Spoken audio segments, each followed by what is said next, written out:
across the UK, on DAB+, on your smart speaker, on your smart TV, and on your side. This is Talk.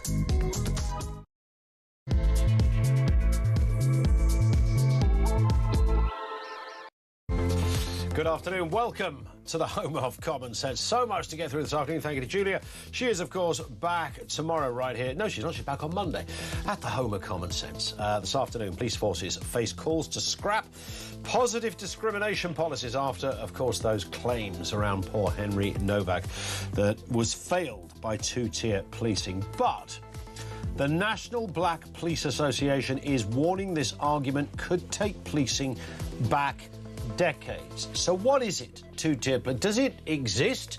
Does it not exist? Does it exist a bit?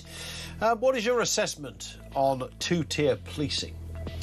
Also this afternoon, more than a quarter of, have a listen to this, more than a quarter of undergraduates believe that October 7th Hamas attacks were defensible. It follows the Oxford Union president saying that Hamas would be lauded as heroes and claiming that their actions were proportional.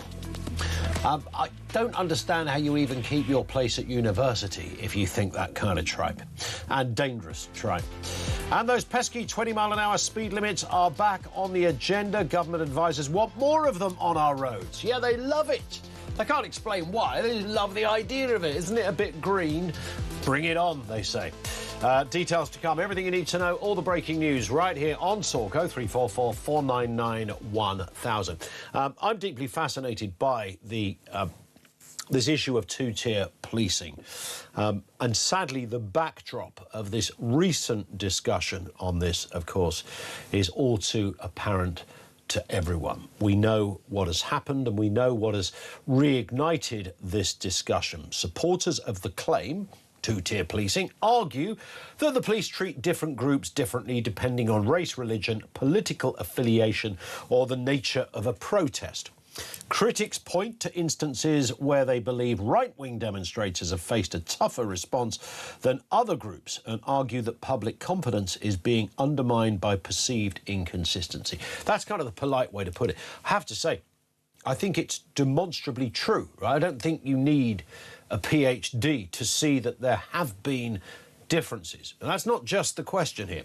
The perception, of course, is not the same as proof. The facts apparently show that policing outcomes can vary significantly between events, but police leaders argue this is often due to differences in intelligence, risk assessments, crowd behaviour, or available resources, and the likelihood of disorder. Independent reviews and official inspections have found examples of inconsistent decision-making, but they've not produced conclusive evidence of a systemic national policy favouring one group or the other. And this is kind of the problem. The myth is that there is clear, indisputable evidence proving a coordinated system of two-tier policing. At present, no major independent inquiry has reached that conclusion. Equally, it is also a myth to suggest that concerns are entirely baseless. Public trust depends on policing being both fair and seen to be fair, and some controversial incidents have fuelled legitimate questions about consistency.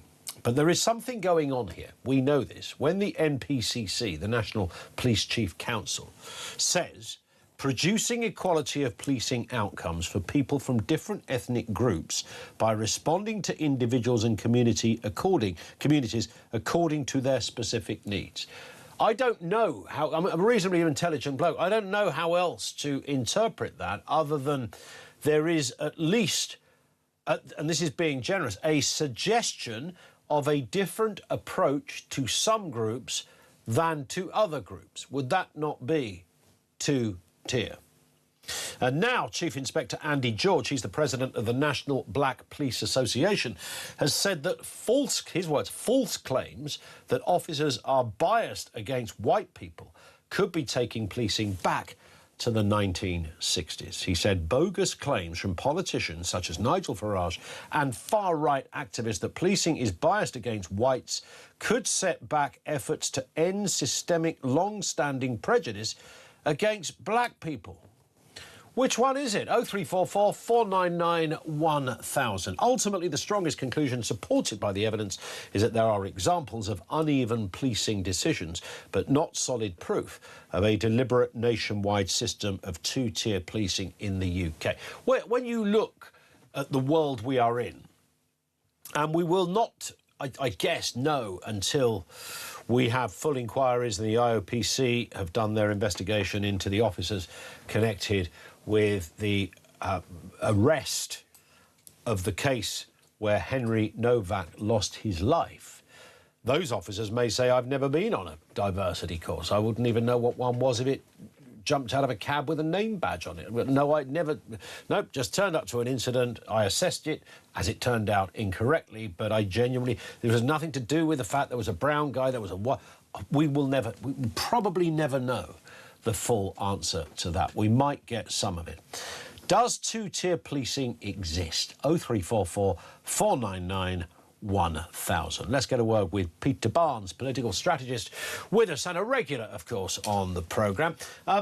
This is, I don't know when the term two-tier first came around.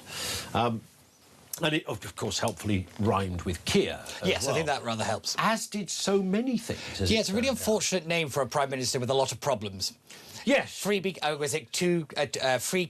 tier, Gear, with the freebies, and there was loads beer, of them, yeah. Tier, fear. Yeah. Well, we all fear him, to be fair, but there you go. Yes, I mean, the list goes on, frankly. We also... We can just spend the next 45 minutes doing that if you like. Do you know what? I did once write a list. I think we got up to about 20, I think there were. If you really go for it, you know, there are some beauties out there.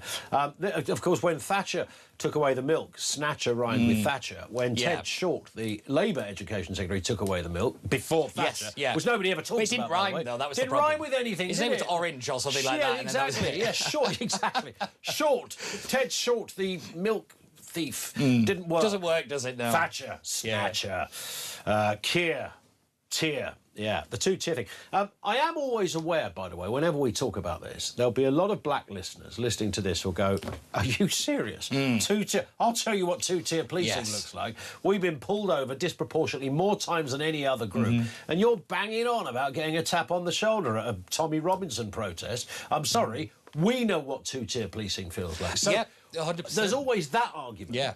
And I understand that argument. But now, is there something new going on here? Because we do have, to be honest, you know, the NPCC guidance.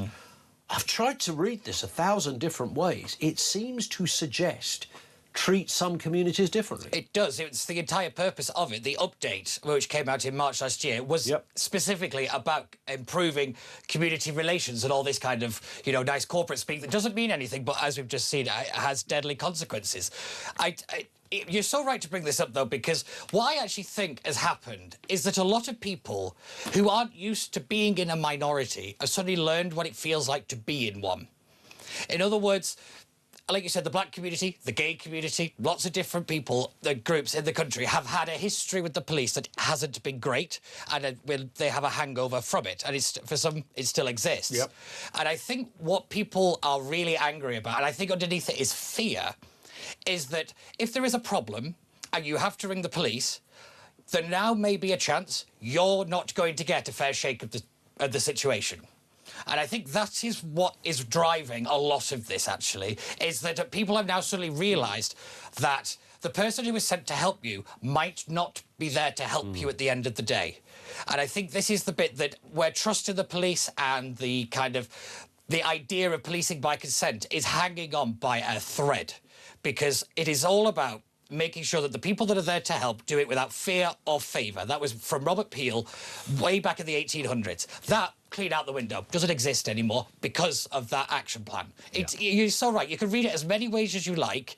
It is deliberately designed to treat one group different from another. What we don't know is whether that was in action on this particular story. Was the assumption made that there's a white guy, so he's clearly the perpetrator? The accusation was one of racial assault, and there's a brown guy, he's clearly the victim because he said he was.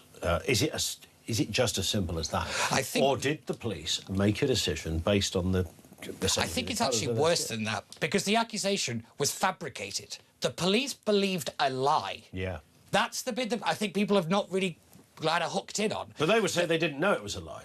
But that's the point, is that still the lie was told. They believed the lie, not the guy on the floor. Yeah, because if I just rang the police and said, "Oh, me and Pete have been, you know, there we were out on one of our famous nights out, yes, Pete. yeah. We ended up at number 73, and there was a fracas.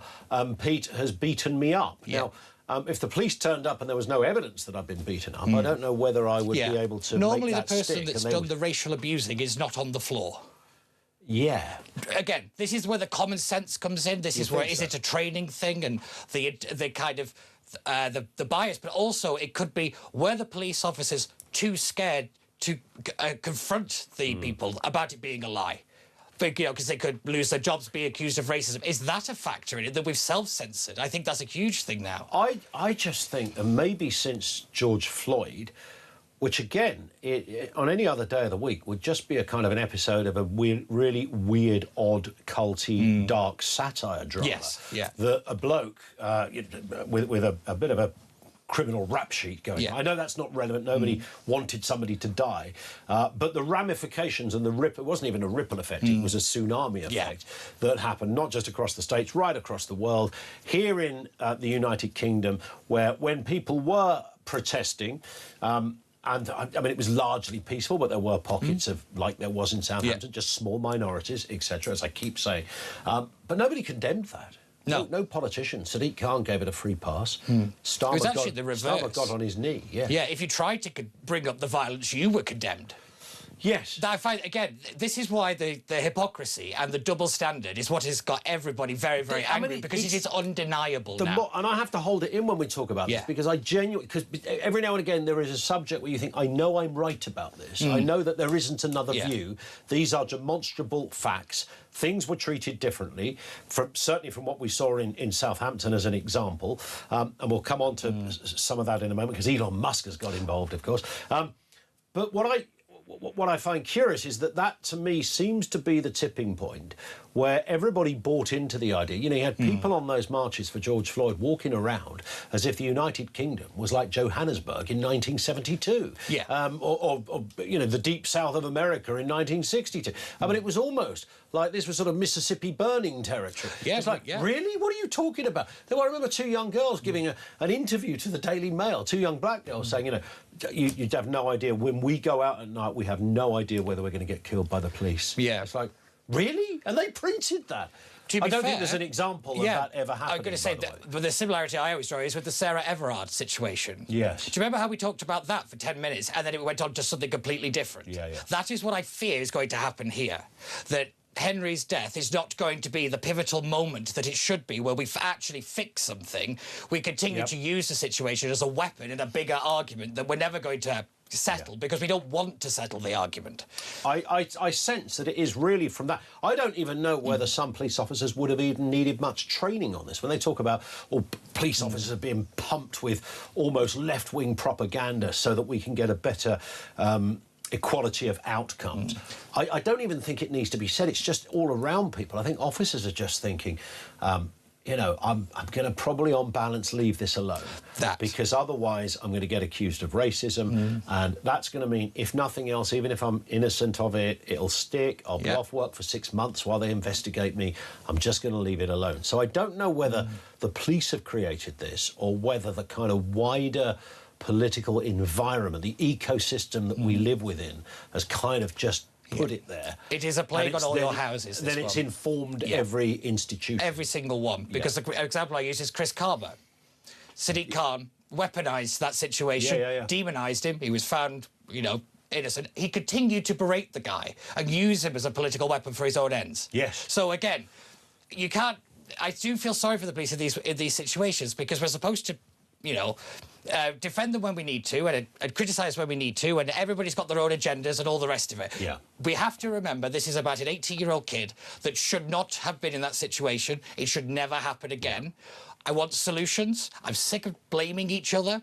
I mean, how many times do we have to talk about dead children every week? Whether it be grooming gangs, whether it's Henry, whether it's, you know, sexual assaults, or God knows what has happened to the most vulnerable people. Yep. All we seem to do is beat each other over the head with the latest situation, and we move on. I would really like to know, on, like, say, the 1st of August, can anybody tell me who Henry actually is? Will anybody remember who it is? It's a very good point. Well, Elon Musk is trying to keep this one going because he's got into a bit of a row. And by the way, I mean, Elon Musk, it's kind of interesting, isn't it, how we pick, you know, good billionaire, bad Bill Gates, bad billionaire. Elon Musk, good billionaire, based on, like, well, I kind of agree with some of what he says. Look, these guys are both nutters. Yeah. And I say that in a kindest possible way. Yeah, he's a kind nutter. Yes, spectrum-dwelling... Yes. Creative, kind of amazing minds, but they're both filthy rich. They both want to be richer. They both want to make incursions into as many areas as they can, and they both have a plan to put a computer chip in our brains as part and parcel of moving forward. I ain't going to be having any distinctions between these two people, but Musk is the one that, of course, is a bit more fun with it, I suppose. And he says stuff and you laugh at it, and I tend to like the guy, but you know, he's mad. Yeah, but, yeah. You know, I think you kind of have to be. Good. You've got to be mad. Yeah. To that. He's not a Bond villain, but indeed. He's written more than 110 posts, retweets, replies about British politics since last Wednesday on social media, with a focus in particular on the murder of Henry Novak. He has accused and endorsed tweets talking about how this is this happened because of the left. The left wing created this. Yeah.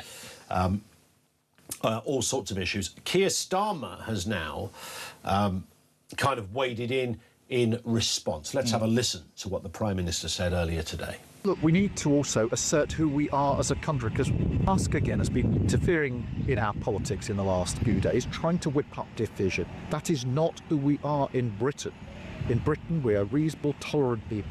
When we have a terrible case like Henry's case, Henry Novak, we react calmly, as his family have done. It's interesting because by the Prime Minister getting involved, he's kind of continuing the narrative, which he told Nigel Farage off yesterday for continuing the narrative. Yes, yeah. The thing is, though, somebody at number 10 had a rush of blood, and this was actually quite good strategy, because Nigel Farage is rather boxed in now, because of his comments over Elon Musk and Restore and how he's interfering in politics. And not so long ago, Farage called him a hero for interfering in politics when we came to the grooming gangs and how Musk was pivotal, really, in bringing that to the surface.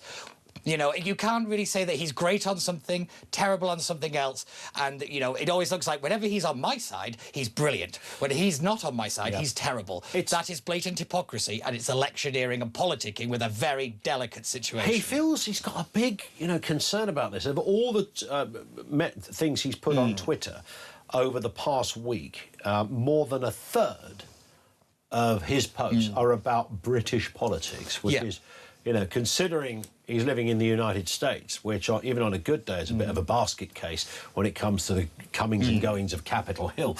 That's quite something.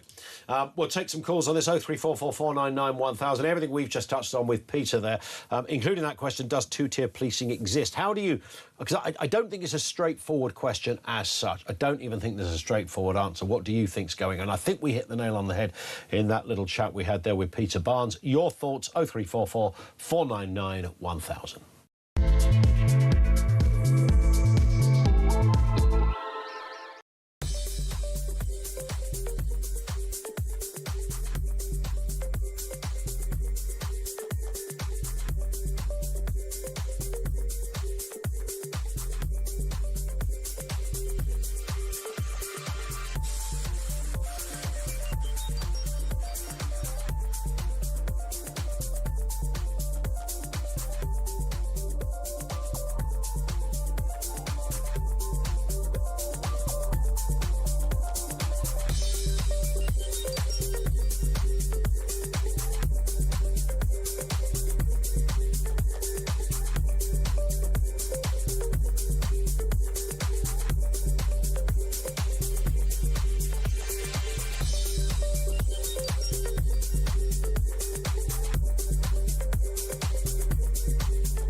Nigel Farage, do all diversity training schemes need to be scrapped? The whole lot. The whole lot. This is where the poison starts. I've had a lot of emails from serving and ex-police officers. One guy said, look, there's only one thing I fear as a police officer in terms of losing my job, and that is a member of the public making a complaint that I've acted in a racist way or not acted to intervene in a racist incident. If I miss a murder, if I miss a stabbing, well, that's too bad. But if I miss an accusation of racism, I will be suspended immediately. Across the UK, on DAB+, on your smart speaker, on your smart TV, and on your side. This is Talk. This is Talk. Paul says, do you remember Bobbies on the beat and your parents telling you if you were in danger, tell a policeman? When was the last time you saw a Bobby on the beat? How many parents tell their children to ask a policeman for help nowadays? It's kind of interesting, that perception. Yeah. I mean, I'm glad we're not back in the days where a copper could punch you around the head. Yes. If you were like, you know, all right, young fella, my lad, Yeah. whack. Yeah. You know, no, that wasn't good. And this is also what the left is actually trying to do at the minute. The Labour Party said, oh, if you remove all DEI, this is what it's going to go back to. Of course it's not going to go back to that. Yeah. I mean, we have moved on, but I do have a problem with this kind of removal of all DEI and all equality legislation, because some of it is actually pretty useful. And again, that's where I think it's come from. I think it is not just about two-tier policing. I think there is a sort of the two-tier, if that is the word people run with, I think it exists in lots of other institutional aspects of our life. It just sort of underpins things, just kind of there. There's this sort of almost invisible veil, if that's the right thing, that just cloaks its way across rules, regulations and the like, and so people sort of think, well, I won't go there, I won't say this or I won't do that because I'll be accused of being a racist. Yeah, the accusation of being a racist is very powerful. You look at Axel Rudiger, the head teacher there, a very well-respected woman. Yes. You know, she didn't come forward and didn't push it because of the fear of that. The other Salman Abedi situation as well. The security guard didn't want to be accused of being a racist. But Nottingham, the attack there, again, we didn't want to institutionalise too many men of colour for that reason. And of course, the grooming gangs as well. Yeah, the grooming gangs is a prime example. But it is very, very concerning. But again, I go back to this point. It's now that the vast majority of people have suddenly learned what it's like to be predetermined in a situation. Yeah. And I think that is what is kind of brought this to the front and is actually going to have to be tackled, and we're going to have some actual policy changes, not just a slogan and, you know, a grandstanding speech, which is all lovely, but it's not practical. Cool. If I scroll down, I can actually see the other stories. There you go. Isn't that funny? That was my bad at this end. I just thought, guys, not many stories on here. Are you scrolling up and it wasn't going any further? They all sound like they're part of the same story. It's Thursday, it's nearly Friday. I was just wanging on, going, there's no other story. I know, I was I'm running out of things to say. I'll tell you what I'll do for a bit of a laugh. I'll just remove Colin's stories. They're all there. This is interesting. NHS staff should be banned from wearing pro-Palestinian badges. And that would be reasonable, I would have thought. Yeah, I go back to when Jess Phillips said that she was at a hospital in Birmingham and she said she was given preferential treatment because of how she voted in the Gaza ceasefire. Yes. Again, this is two-tier. Well, this is treating one group differently than another because of a political decision. But you see, there are nut jobs among us, including the Oxford Union president, which sort of all rather kind of feeds into this, who suggested that and I can hardly believe that if you read these words, you think, I must have read that incorrectly. I'll read it again. Like, is this water or is this... Oxford Union president said Hamas would be lauded as heroes and claimed that their actions were proportionate on October the 7th. Now, I would have thought that if I said that in the workplace, I'd likely be fired for that. Because firstly, I would be... endorsing a terrorist group, which I don't think is a great look. And secondly... It's not one for the CV. Not really, no. Specialises in terrorist endorsement. Yeah, there you go. Yeah, he's very good at that. Oh, it is niche. He Hezbollah, IRA, he's done the lot. He's really good at it. But not just that, but the idea that you would then suggest that the horrific attack on Israelis, the music festival, October 7th, and all that went with it, whether it was the torture, the sexual assault, the raping, the killing, the children, the women, whatever. I mean, the idea that anyone would describe that as proportionate, would have to have something wrong with you, right? You'd have to have something terribly wrong with you. You might think the university would say to Awa, who's the president, "Oh, can I have a word, please?" Yeah. Yeah, what do you want? Yeah. Get out! That would have been the answer. Well, I wrote the last one. Don't ever come here again. Yeah, the last one said it was perfectly acceptable to shoot Charlie Kirk.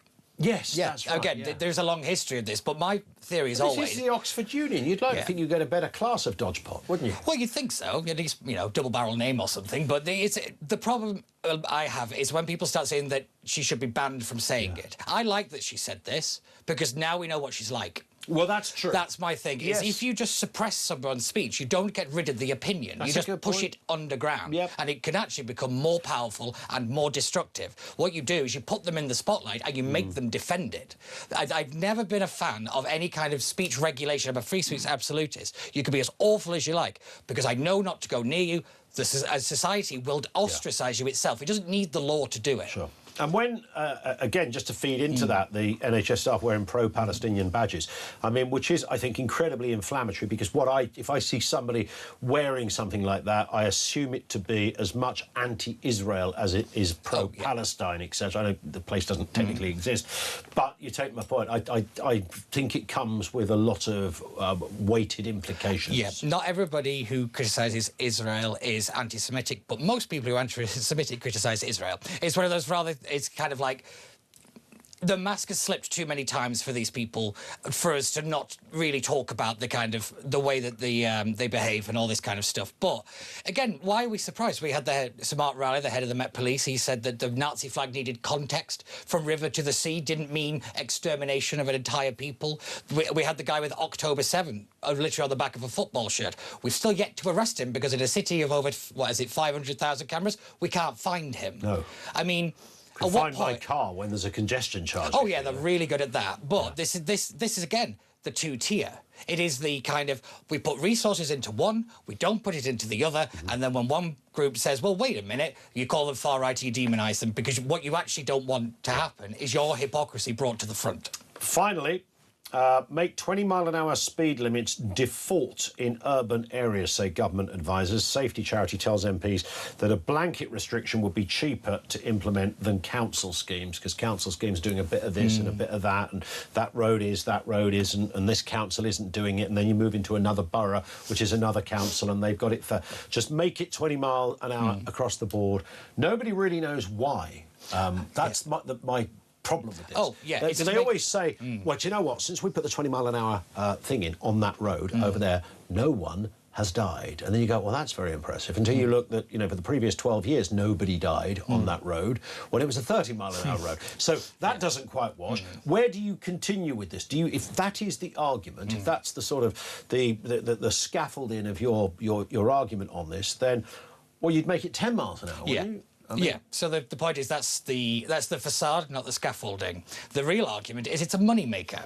They make more money on people creeping up over 20 because it's difficult to control than it is if you're going over a little bit faster. So it's all money making. It has nothing to do with keeping people safe. It's nothing to do with green policies or anything like that. It is literally a money making scheme from cash-strapped councils and Ed Miliband's nutcase people running around. Yeah.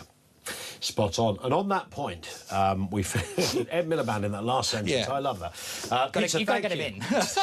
Peter Barnes with us here on Talk. Thank you to him. Over to you. 0344 499 1000. More on that question of does two-tier policing exist? Details coming next. 1:30. This is Talk.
across the UK.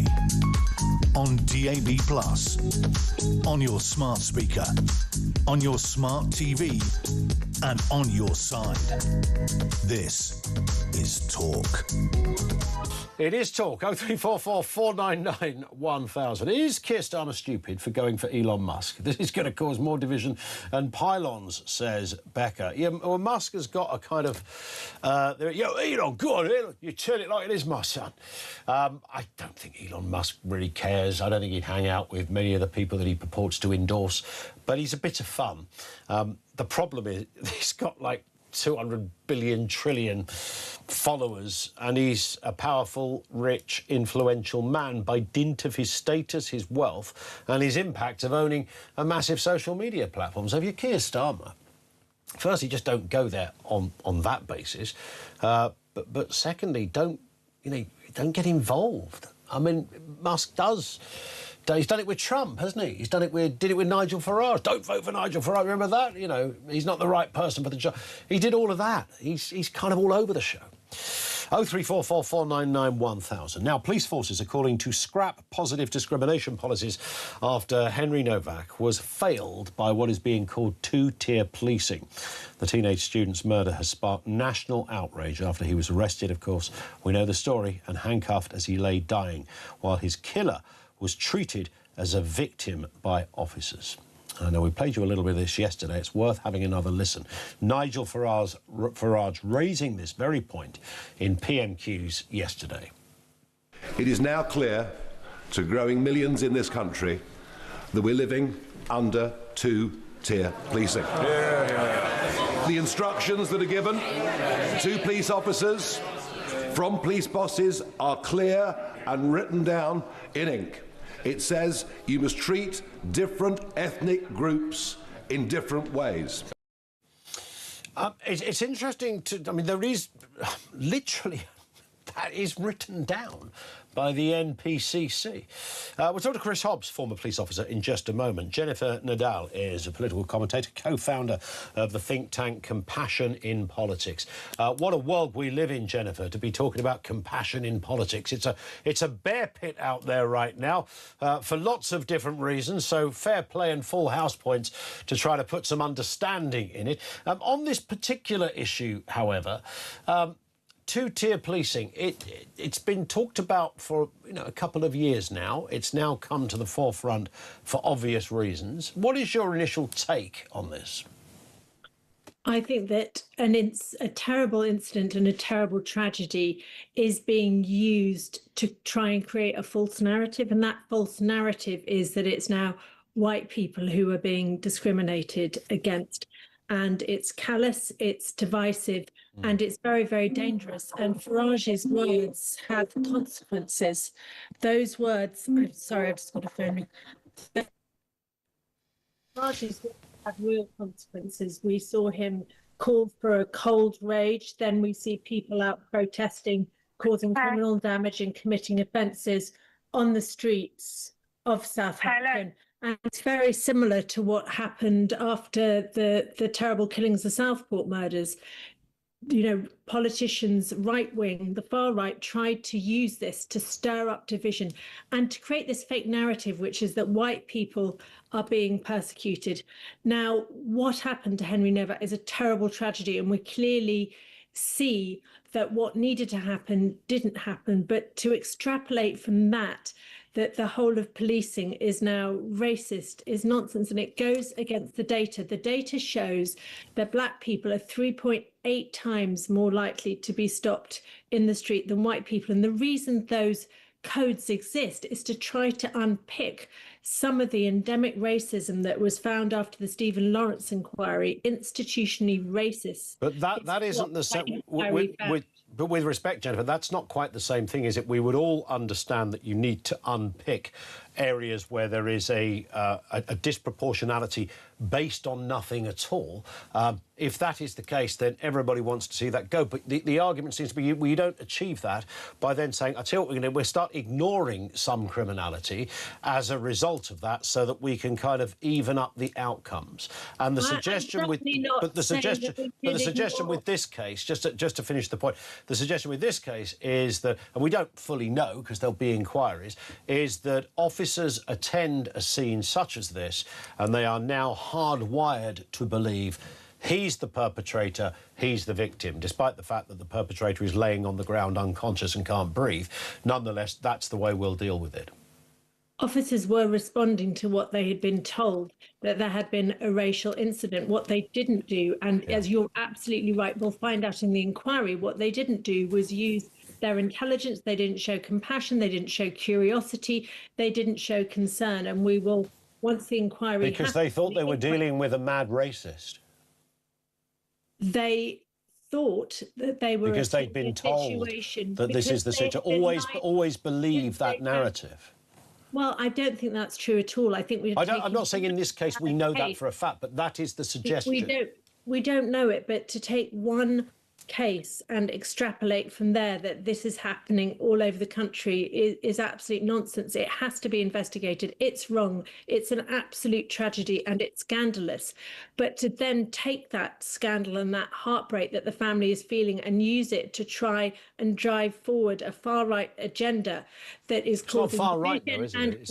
It's not far right to be concerned if there are disproportionate responses to different ethnic groups, and there demonstrably are, because the NPCC literally wrote it. That isn't far right with respect, Jennifer. What I'm saying is that just far right to pick it are up. taking this and using it to drive forward a narrative that white people are discriminated against, which implies that they're discriminated against more than black people. No one should be discriminated against. White people shouldn't be discriminated against. People of colour shouldn't be discriminated against. But the reality is that people of colour are far more likely to face discrimination. So we need to understand what happened here. It's wrong, and we know that. That's true. But would you? The country is outraged. But we can wear more than one hat on these things, can't we? Two things can be simultaneously true. And yes, there is a disproportionality, stop at search and all sorts of other elements around, as you rightly say. And I've said it many, many times when I first heard the phrase two-tier police, and I said it at the beginning of this show. I can imagine a black listener going, I'll tell you about two-tier, mate. Don't you worry. I know exactly what that's all about. So I get that. But simultaneously, if the police are trying to, if you like, fudge the data so that by not registering or not addressing or not arresting certain groups so that they have an equality of outcome, that is, for want of a better phrase, two-tier policing. Yes, but I don't think that's what's happened here, and I don't know where your evidence for that is. Well, that's the NPCC. That's what they wrote. Well, what they're trying to do is to right a historic wrong, and they're also arguing that everyone should be treated individually. Is that the way to do it? It doesn't mean treating everyone the same, they say. It doesn't mean treating everyone the same because every individual circumstance is different. So they assume that this was a white perpetrator and they should have treated it as an individual case. Often black people are stopped because there is an assumption that they are potential perpetrators. That needs to be stopped. So what we need to stop doing is seeing race first, and we need to see the individual, we need to see the facts, and we need to have an open... I hear all that, and you put it beautifully, Jennifer, but with respect, I think the upshot of this is that if there was an identical situation and there was a fracas, to coin that phrase, nobody says that in real life, but newspapers love it, there was a fracas, and there was me in the middle of it, and there was a black guy over there. Based on this, the police might arrest me, but could decide, really, are we going to arrest the black guy for this because we'll get accused of racism because it's a little bit vague. If we arrest the white guy, we ain't going to get accused of anything. That's the upshot of this. And also it addresses the data. We don't know that that is the upshot. So I think that there's a kind of leap being taken there. And And if the police had been told that you were an aggressive male who had attacked people, then they may have arrived with that prejudice. But it's poor policing when that prejudice isn't challenged. I just want to give you an example from my own life. I have a mixed race stepson. He was beaten up in the street by a group of white youths a couple of weeks ago, and the police came and put cuffs on him immediately. So it can go either way, and it mustn't go either way, and we need to root out discrimination wherever it happens. Jennifer, thank you. Jennifer Nadal is a political commentator, co-founder of the think tank Compassion in Politics. There was a lot in what she said. There was a lot you might agree with. There was a lot I think you will absolutely disagree with, but thank you to her. Chris Hobbs is a former cop. Always great to speak. Chris, how are you, sir? Yeah, not too bad. Good. Not too bad. You were musing the moment there for a second. Are you compromised on this at all? Because obviously you are, in your blood, you are very much a policeman. You may be former, but it's there, and that's great. So you must look at these stories. You've obviously got a demonstrably inside view on these things by dint of your former career. What do you make of the term, firstly, two-tier policing? To be quite honest, I agreed with a lot of what your last guest has said. Two-tier policing, the allegations, of course, come from, at the moment, they're coming from those on the right of the political spectrum. But, of course, they've also come from black activist groups, as you rightly point out, Islamic, Muslim organisations, pro-Palestinian activists, environmentalists, football fans, Jewish organisations and Iranian dissidents. They've all accused the police of two-tier policing over, I would say, the past year.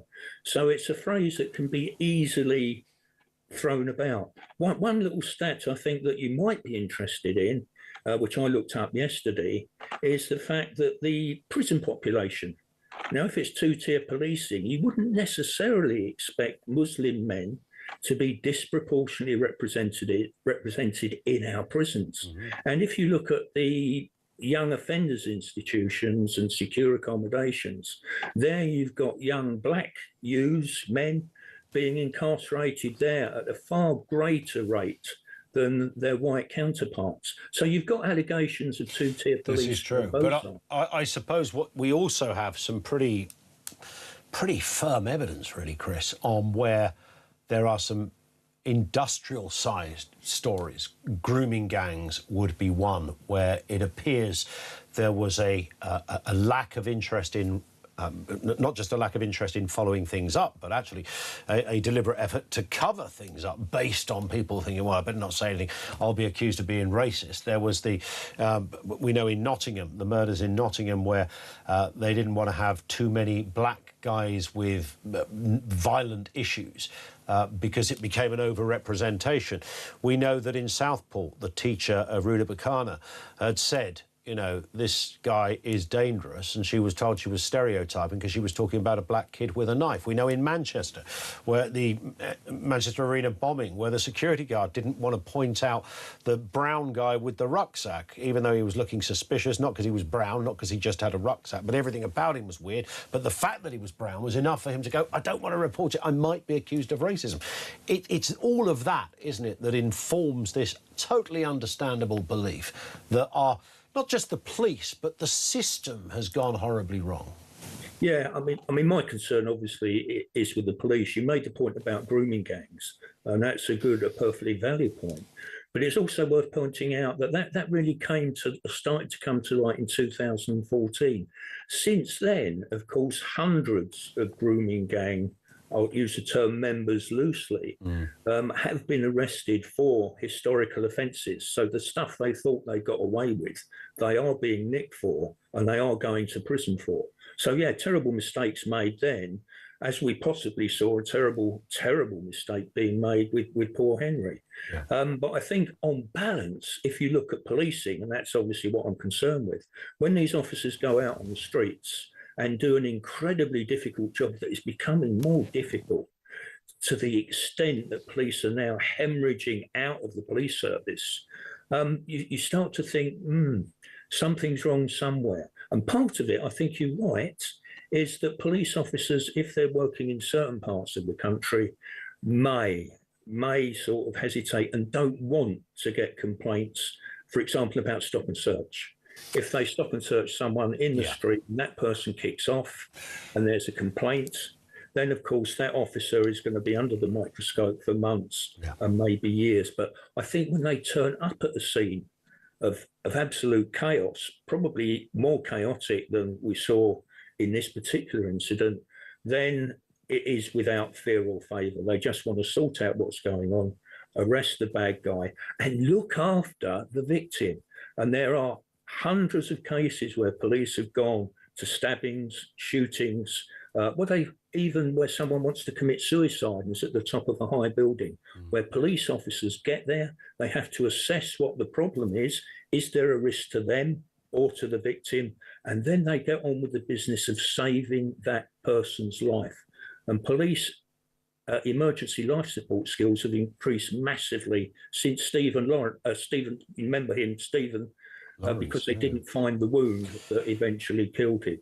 So there's an awful lot of good work being done across the board without fear or favour that is saving lives, and really no one seems terribly interested in that side of policing at the moment. Well, I always do try to advocate on a fairly regular basis. I think you know, Chris, all the positives about policing, and there are many of them, and it's still those magic 3 numbers that people call when they're in trouble. So I hope that says quite a lot, but I totally get it. Chris, lovely to see you again. Thank you, Chris Hobbs.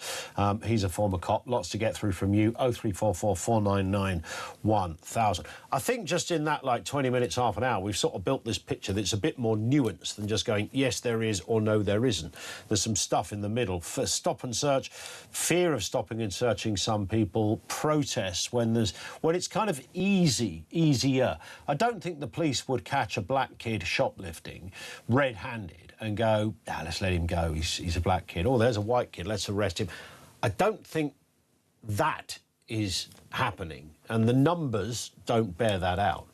But I think in certain situations, I don't think this is just a police thing. I think you could call it an oversensitivity to being accused of racism. And that isn't just in policing, it's all over the place. I'm grateful to Frank, who says, Collins comparing Elon Musk to Bill Gates is disgusting and ill-educated. Frank, he's not your dad, is he, mate? He's a billionaire that wouldn't piddle on you if you were on fire. Either of them, probably. It's amazing, the defensive nature. I reckon if you were trying to... comparing Bill Gates and Elon Musk is not a kind of a stretch, really, is it? 2 massively famous, hugely influential, own loads and loads of companies, both billionaires, possibly even nudging at trillionaires, both working on neuroscience that will implant something in your brain, perhaps so that the government can tell you what to do. I don't know, I'm making the last bit up. But, when there's a lot of similarities, Frank, I don't think you'd struggle on that one. 0344 499 1000. This is Talk.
Nigel Farage, do all diversity training schemes need to be scrapped?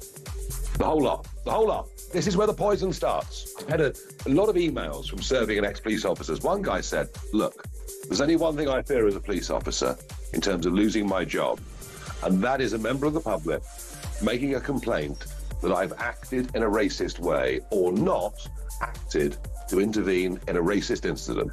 If I miss a murder, if I miss a stabbing, well, that's too bad. But if I miss an accusation of racism, I will be suspended immediately. Across the UK, on DAB+, on your smart speaker, on your smart TV, and on your side. This is Talk. It's just gone 10 to 2 on Talk. Let's go to the calls. Dean is in Gloucestershire, a new caller. Welcome, Dean. Nice to speak to you. What have you got for us? Hi, Ian. First-time caller, but I was absolutely incensed, I guess, by your last presenter. Was it Jennifer? Jennifer, yeah. I think she seems to have had that effect on quite a few people. I mean, a couple of points. Nice lady, though. Absolutely. I'm a 63-year-old guy, Indigenous white male. You can say that. But to say, you can't say white, what she no. was saying... How do I know you're a white male? You could be making it up. I'm a minority. Let's say that right, Ian. But in Gloucestershire, yeah. In Gloucestershire. 3 whites are left in Gloucestershire. But to say, to be political and say that what Nigel Farage is doing and what he's saying is, and I mean, I know quite a few people, as I'm sure you do. The bias now is just swayed so far to the left. It's just this country is unrecognisable that I grew up, that I know, and to say that, and she also mentioned about the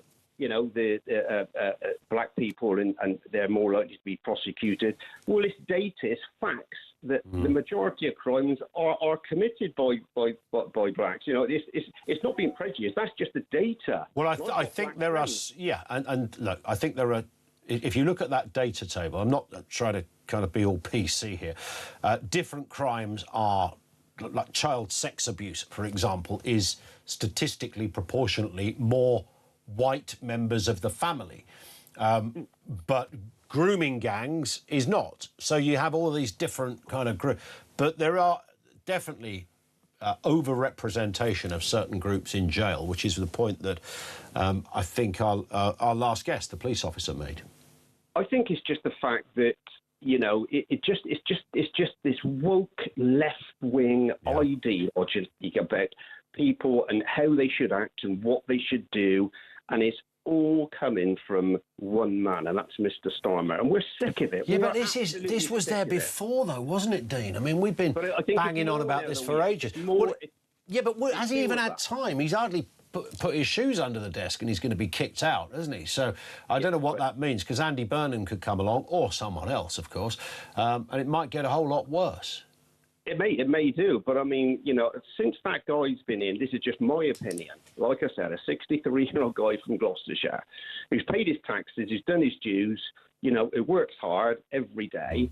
This country is just completely changed, completely changed for the worst. That's my opinion in anyway. No, I get it. Dean, thank you very much indeed. Really appreciate that. 0344 499 1000. This comes in from David, who says, the stabbing occurred, this is the Henry Novak killing, in December. The police would have reviewed all the video footage at the time. Why has it taken until now for them to initiate an independent investigation into their conduct? This could have been completed by now. I would imagine, and I don't know this, they might have been something internally, but given the horrific nature of this, it would sort of make sense that they would have waited until a court case had finished. And if they'd had initiated some kind of inquiry that went public, you run the risk of compromising a court case. Potentially. That's the only thing I can think. I could be totally wrong. Paul in Fife says, if we separate the awful murder of Henry Novak into 2 actions, we have the actions of Digwa and his family, scum of the earth and roundly condemned as such. We then have the separate issue of the police response, horrendous in every way, not just incompetent, but blinded by their own racial bias training. The actual murder of Henry is not what is driving the anger of the British people. Nobody is carrying out attacks on the Sikh community or their temples. The anger is solely directed to the police, and not just those pathetic excuses for officers who attended and allowed Henry's life to ebb away. This is anger at UK policing. It's anger at those who carry out the brainwashing of our police. This anger is directed towards those who would deny the very existence of racial bias in our police and every other institution, says Paul in Fife. I 100% get that. I've got a slightly nuanced take on the officers.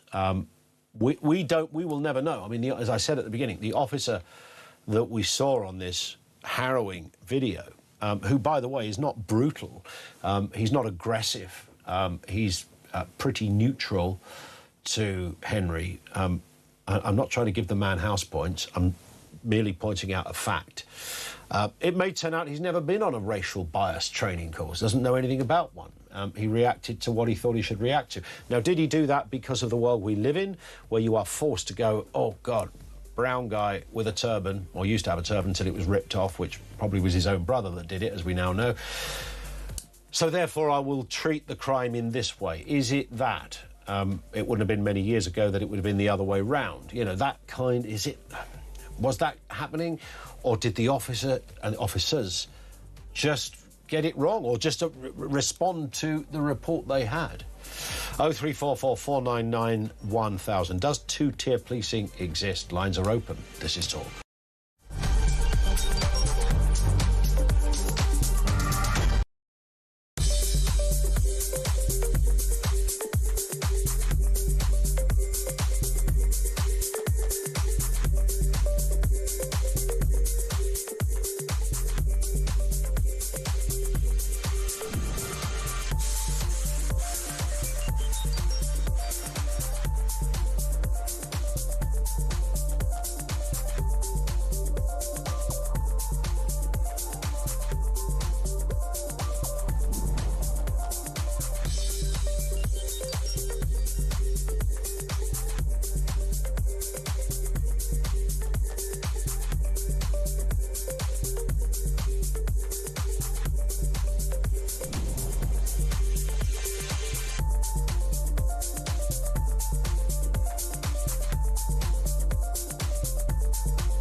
Across the UK, on DAB+, on your smart speaker, on your smart TV, and on your side.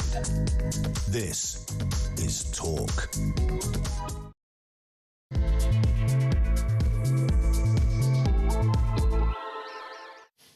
It is the Afternoon Empire. It is the home of common sense. Good afternoon. Welcome back. More than a quarter of undergraduates believe that October 7th Hamas attacks were defensible. This follows the Oxford Union president saying that Hamas would be lauded as heroes and claiming that their actions were proportional. These people live among us, by the way. We're going to explore this in just a couple of moments' time. Just off the scale. Also, police forces are facing calls to scrap positive discrimination policies after claims that Henry Novak was failed by two-tier policing. The National Black Police Officers Association has waded in, and they're warning that this wrong narrative on this debate could set policing back decades, like back to the 60s. Your thoughts on that? And yes, they're back. Those pesky 20-mile-an-hour speed limits. They're onto the governmental agenda, as advisors want them on all of our roads. We'll take a look at that one later as well. Everything you need to know, all the breaking news, right here on Talk 0344 499 1000. Bill in Liverpool said there's only one person causing division in this country, and that is Starmer. That is true. I have no defence of Keir Starmer. I think if you've listened to me for any length of time, you will know that. But it does predate Starmer. I think what has happened is that stuff that, and correct in some ways, stuff that already went on before, so we were talking about this, I mean, Starmer's only been Prime Minister about half an hour, hasn't he, in relative terms. We were talking about this for a long time. Not just this in two-tier elements of society, but all manner of other issues around free speech and hate speech and what happens if you say something on social media, etc. Do you get a knock, on the door, etc. Most of those high-profile cases happened before Starmer. But what we have done, and certainly what social media has done brilliantly, they've managed to cobble it all together and lob it right on the doorstep of number 10 and go, this is on you, Keir. And yes, it is, because he's currently the Prime Minister. And he's not a man that looks like he's going to do anything about it anytime soon.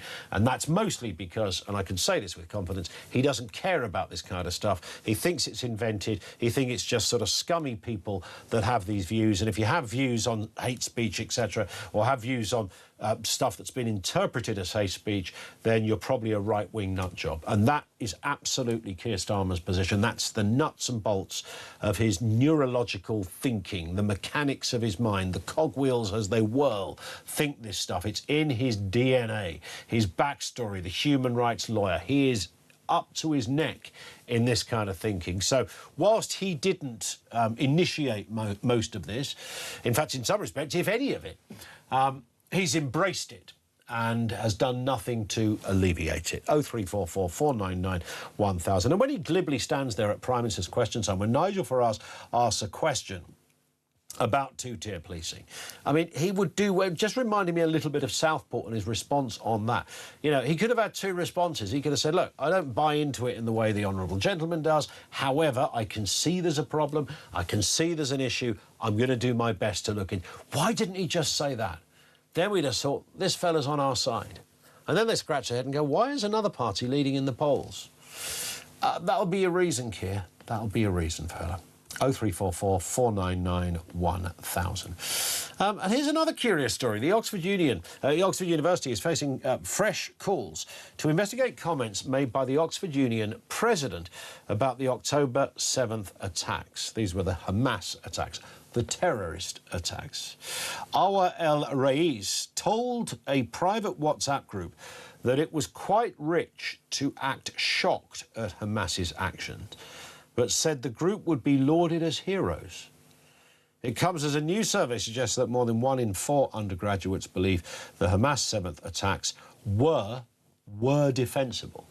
I don't know how anyone, even if you're a young, kind of slightly left-leaning undergraduate, so, it is your job at that age to be a little bit sort of anti-establishment, anti-convention, go the other way. If your mum and dad think the opposite, we've all been there, etc. But when we're talking about the, industrial-scale rape of young women as just one horrific example of what happened on that day, you might think, particularly female undergraduates, would kind of take that as the moment to rethink that view. But it does, to coin the phrase, as my nan would have said, it takes all sorts, doesn't it? It really does. Nicole Lambert is a journalist, joined us before on the programme. Nicole, I mean, I don't want to put words into your mouth, but, you just heard everything I've just said there. It's sort of one of those head-scratcher moments, even allowing for a bit of healthy student rebellion. This is really up there, not just in terms of how confusing these words and comments and opinions are, but how disturbing they are.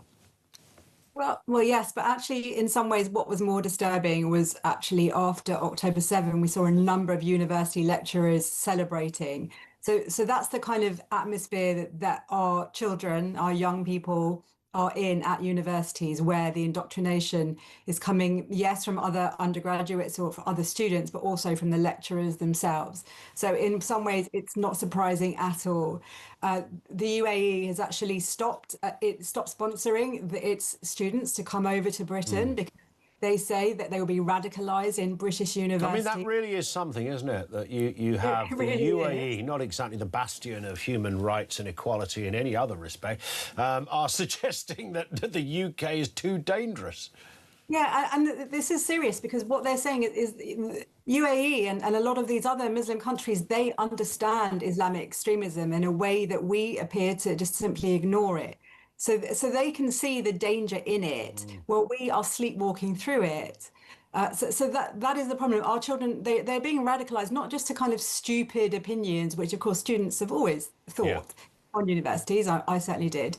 But to being radicalized into being anti-West, pro-terrorism, anti-Semitic, and dangerous. These are dangerous. And at the moment, of course, today is about the NHS and anti-Semitism in there, but there needs to be a much bigger look at the education services in schools and in universities, because people are coming out of universities and they are radicalized. Well, indeed, I would have thought, and look, I know, free speech and all the rest of it, but if I were to start celebrating Hamas in the workplace, I reckon I've got about half an hour before somebody would ask me to leave. And I don't just mean leave for the day. I mean leave and never come back again.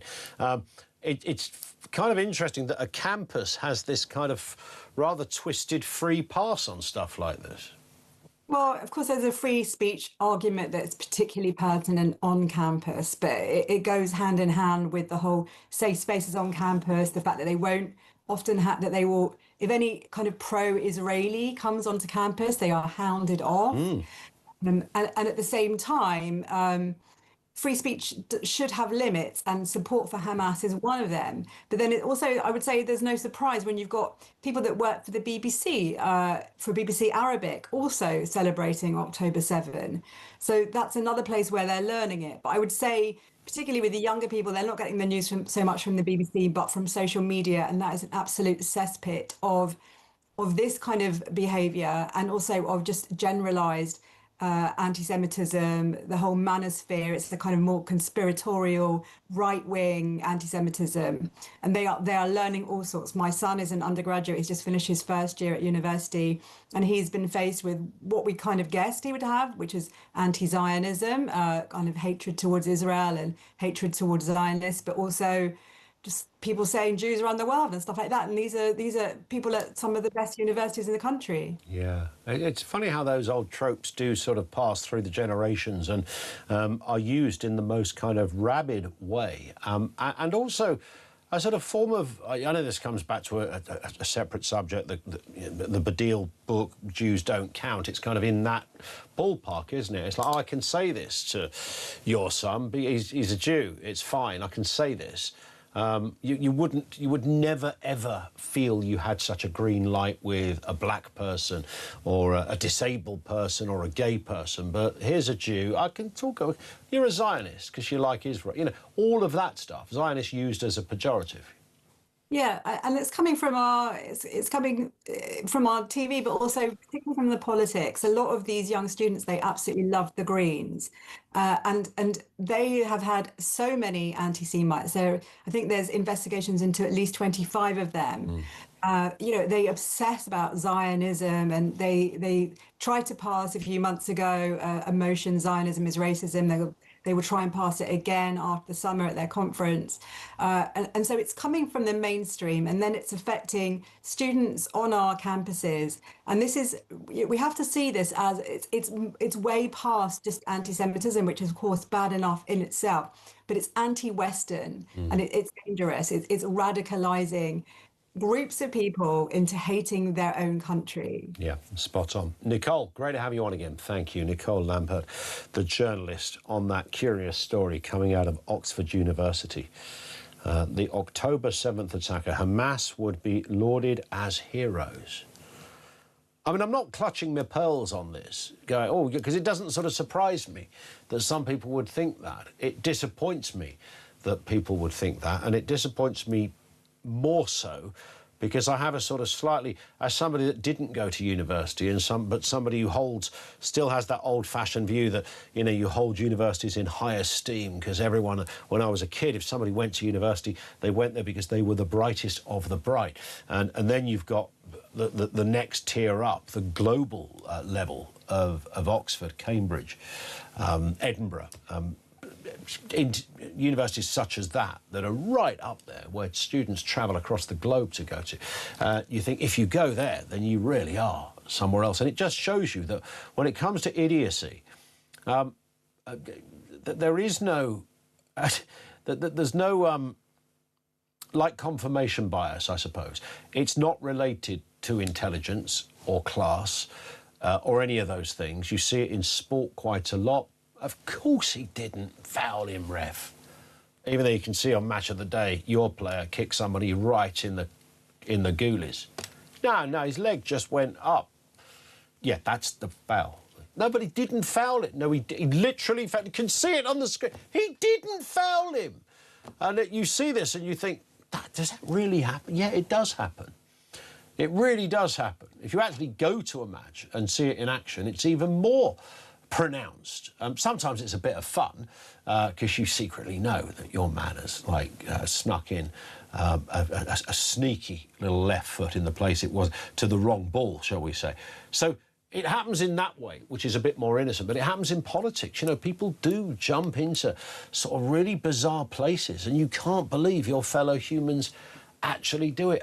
But we gravitate. We live in a world, we gravitate to opinions. Like going back to the Elon Musk thing. John says, don't you just love Elon Musk? He makes our boring politics so much more interesting. It does, on one level, make it a bit more interesting. If you look at most of the stuff Elon Musk says about British politics, it's just so off the mark and so ridiculous. It's not even intelligent, even for a foreigner, to be opining on our politics. He gets so much of it wrong. If you just put sort of solo words, and by the way, I'm not absolutely, I think I'm right in saying I don't think he writes most of that stuff himself. I think there's a couple of dozen characters sit in his office just throwing in quick remarks like yes, agreed, no, probably, wow, things like that. Ian's down in London on the two-tier discussion. Ian, what have you got for us? I've got to ask you a question before we start. Yeah. How long were you in Ashford for? How long was I in Ashford for? Yeah. I was there till I was 17. Yeah, so do you ever go to the Tufton Centre? Yeah, of course. That was the shopping centre. Yeah, because I had a shop there. What was your shop? Wasn't Rumblow's, was it? No, it was Mark Gable. It was a menswear shop. Right. It was opposite Martin's, the newsagent. Yeah, well, that's funny. I mentioned Rumblow's because that would have been next to Rumblow's at one point. I think so. It was a long time ago, long time ago. It was always a hell on a Saturday weekend, every other weekend, because all the people from South East London came down and rocked with the local Kent people. But anyway, sorry, we digress. We digress, yeah. Okay, right. All this thing with two-tier, over the years, and it's got worse now, has got really, it's all down to where the votes go. So quite simply, like over the years, yes, there was always a problem, unfortunately, yes, with young black kids because they thought that was where they had to go. And it didn't matter who was in power, whether it was Labour or Conservatives, didn't matter. They were just sort of clamping down there because they thought that's where the problems were. Sure. Right? But recently, there is this whole thing, and it has become more predominant since Labour came in, and it really kicked off with the business with Southport and now and everything else, because he, as much as he doesn't want to admit it, he has made it that way, Starmer. But do you think, Ian, just on that point, because no, not at all, I interjected you, but if Boris Johnson or, and we've had so many of them, Rishi Sunak, Liz Truss, if any of those people had been Prime Minister after Southport and those, you know, what you would call riots happened, I honestly think they would all have said pretty much the same thing. Truthfully, I think because of the way that Boris comes across, and Rishi, and Theresa May, I'd leave out that one because she messed up when it was the Grenfell Tower fire. She didn't go there that much. But I do believe the other two, Rishi and Boris, would have dealt with that in a much better way. Because all it needed, wasn't it? All Starmer had to say, you can call out, like with Southampton. I was having I very rarely get involved in any kind of conversations on social media, but I must have had a weird experience last night somehow. I got into a couple of chats with people, and that's fine. Nothing, nobody was offensive to each other, just differences of opinion. But all it needed with Starmer was to call out the thuggery and say, but we understand why there's anger. That's all he had to say. Yeah, but he can't do that. No, he can't. He can't, because even now, it's very funny. I've not heard anything from Burnham on it, and he wants to become the next leader. There's been nothing from him as to sort of like say, this was wrong or anything else. And everybody with a bit of common sense knows it was wrong. Yeah. The whole thing from start to finish, well, it's not even finished yet, I don't think. From the start, it all goes back to with the Starmer era.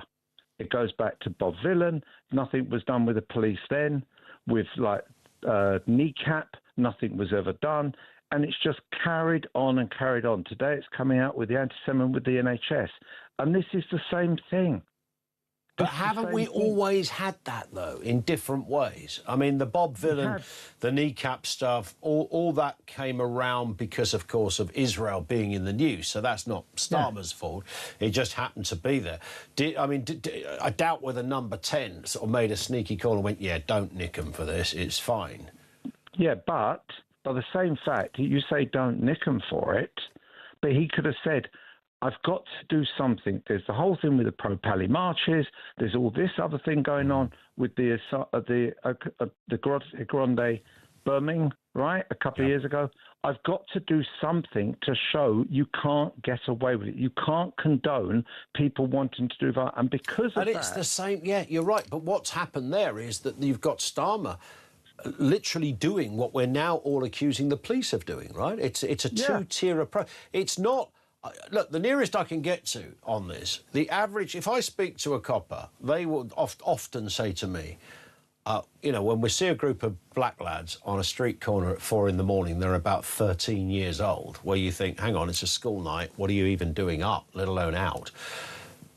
We leave it alone in a way we would never have left it alone before, because they're not doing anything wrong, by the way, these kids, and that's part of the problem. So we won't go, because if they accuse us of racism, then we'll probably be taken off the job. There'll be a 6-month investigation. It's not worth our trouble. Now, that hasn't come from the police themselves.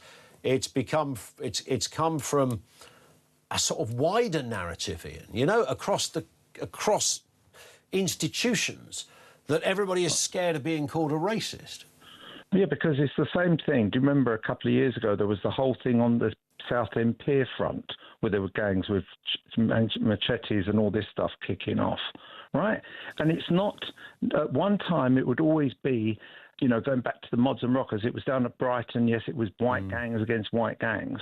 But now it seems to be there's no end of where it turns up, whether it's sort of Clacton upon Sea or if it's the West End or it's Shoreditch. Yeah. Or it's everywhere, because unfortunately people travel now and they will go looking for it because possibly the trade that they're involved in is now, it's like that thing, county lines. They go all over the country. Yeah. Right? And it is, did you say, sorry, like I know you must, it is that way. It's like before you would never have, yes, you might have, let's say, black gangs in let's say, South London, but you wouldn't have had it in, let's say, Boreham Wood. Yeah. But now you'd have it everywhere. That's a good point. Listen, Ian, I've got to move for time, but thank you. Great call. Long live Tufton Centre. Oh, it might be called County Square now. It might have changed again. That's Ian down in London. 0344 499 1000. More coming from you next on Talk.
Nigel Farage, do all diversity training schemes need to be scrapped?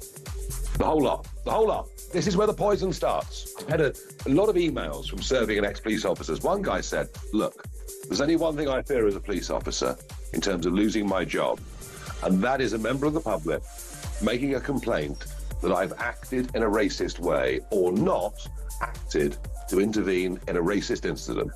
If I miss a murder, if I miss a stabbing, well, that's too bad. But if I miss an accusation of racism, I will be suspended immediately.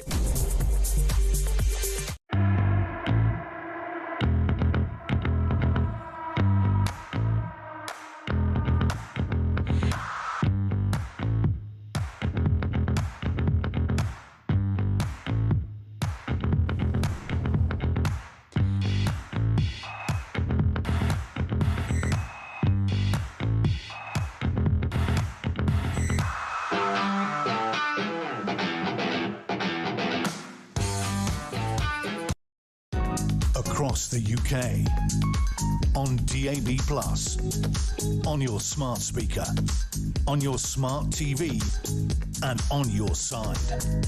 This is Talk. It is 25 past 2. It's been a really busy day here on. There's all manner of characters been in and out today. Nigel Farage was in this morning speaking on The Breakfast Show. It's worth having a listen to this. This is him talking about that clash he had with Keir Starmer at PMQs yesterday. It wasn't just the Prime Minister. About 600 of them seemed to be screaming at me. You know, it was, I mean, gosh, I faced a few bear pits in the European Parliament, but yesterday it literally was 600 against. And they were screaming and frothing at the mouth and raging because we're not supposed to tell the truth. We're not supposed to say there's two-tier policing. We're not absolutely never allowed to say there's anti-white racism that has now been built into the police, who now obey the orders of their bosses.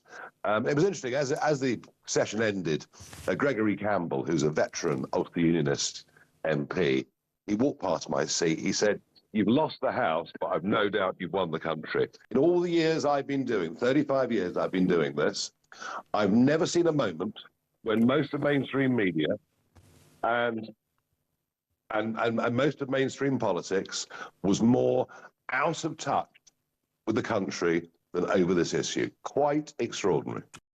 It's interesting. He's faced criticism, of course, for this from as he just said there, from commentators and big elements of the media.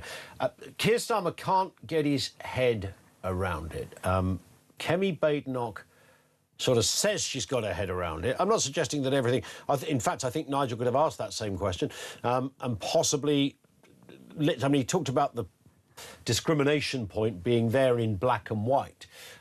It would have been slightly more effective, and this is maybe just a nuance point, if he'd have literally read the piece word for word from the NPCC's own report written in March 2025. But other than that, to raise an issue that is, as he said, written in black and white, I mean, it depends how you... I mean, how you... Is it an anti-white racism? Is it a pro-non-white initiative? You can get into all of those nuances. But to suggest there's not a problem, which Keir Starmer essentially did, shows, as Mr Farage just said there, as Nigel just said, shows just how out of touch the government are. Lenny is in Ashford. What have you got for us, Lenny? Good afternoon to you. Good afternoon, Ian.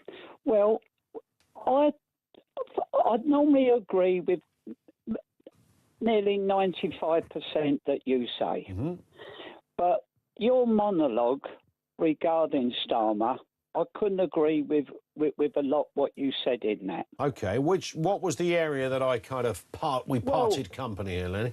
Well, I go back to Starmer's history. And if you go back when he was in charge of prosecutions, he sowed a lot of the seeds then for the double standards or two-tier justice, whatever you want, that we've got today. In terms of him being the head of the Director of Public Prosecutions? Yes, on what he didn't do. And I think, you know, and me personally, I truly believe that Starmer, he's got a blind eye, and he only sees out of one eye what he wants to see. The rest, he doesn't want to know. And I think that Starmer is so two-tier justice that I personally wouldn't be surprised if it was discovered that he was radicalised. I don't even...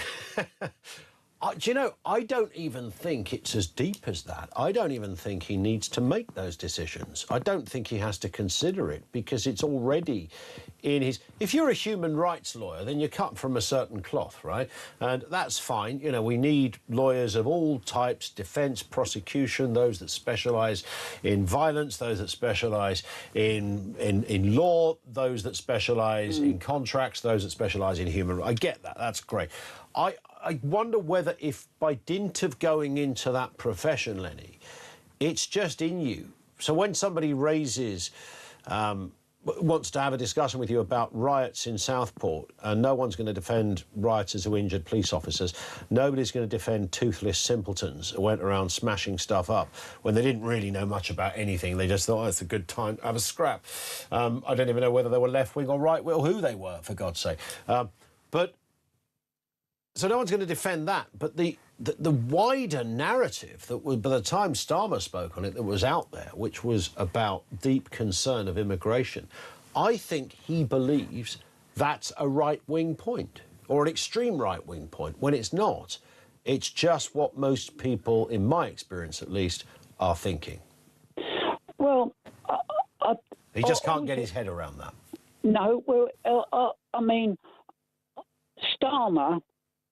You know, he is the most, in my lifetime, and I look at him, he's the most untrustworthy Prime Minister we have ever had.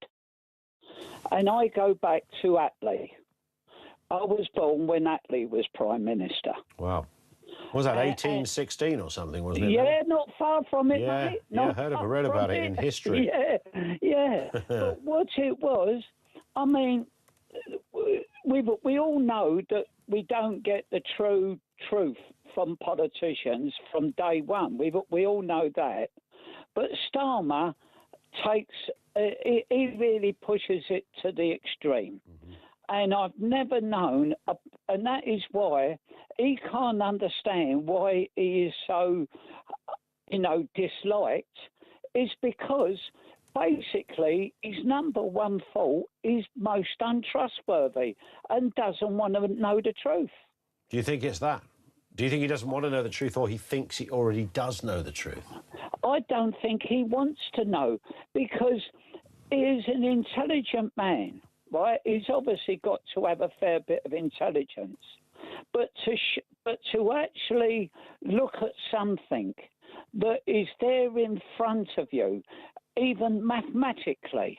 Mm-hmm. You know, if you look at a problem mathematically and it proves you wrong, if you want to hear the truth, you've got to accept the mathematics, and he doesn't. OK, I get it. Lenny, great call. Wasn't so much disagreement as we thought there either, which is great. Love it. It's Lenny down there in Ashford. Thank you to him.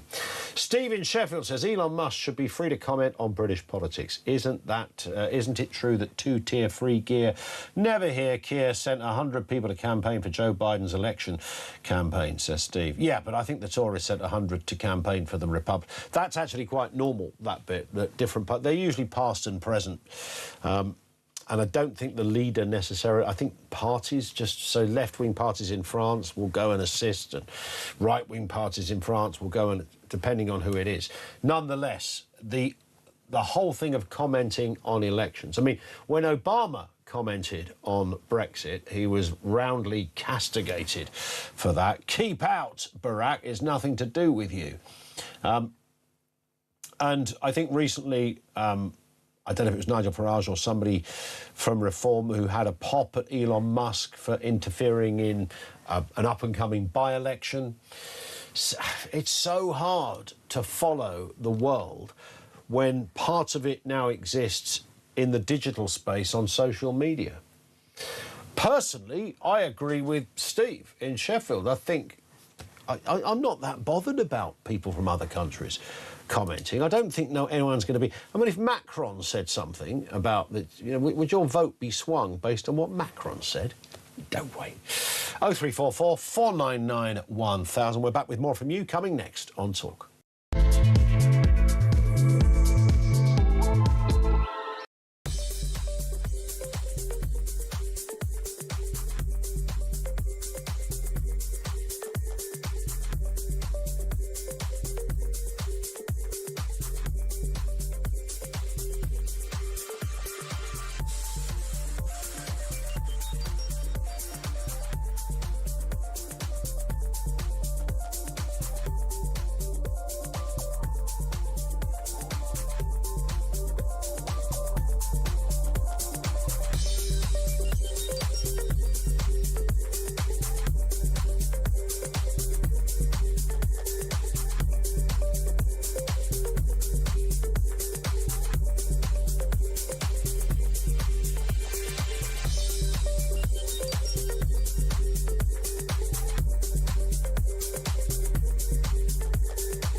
Across the UK, on DAB+, on your smart speaker, on your smart TV, and on your side.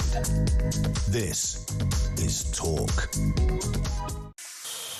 It is Talk, 25 to 3. So much to get through at this end, including this. I thought this was...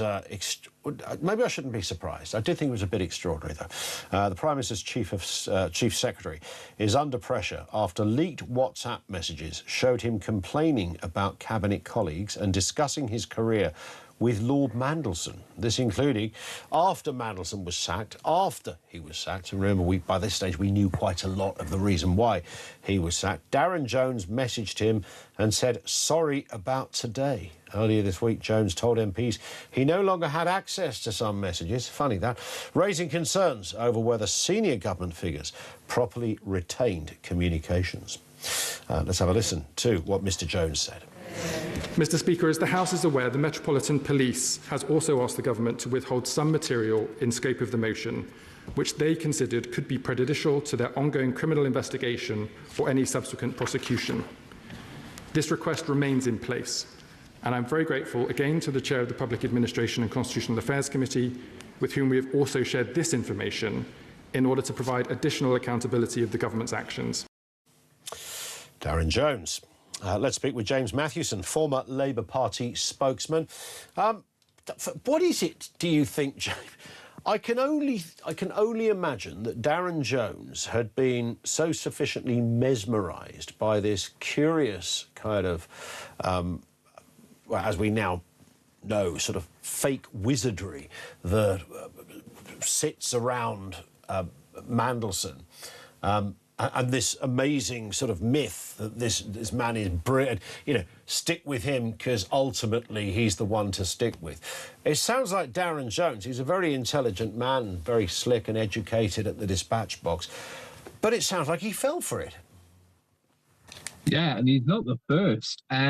Hopefully he'll be one of the last, because for years people have been captivated by Peter Mandelson and the Labour Party.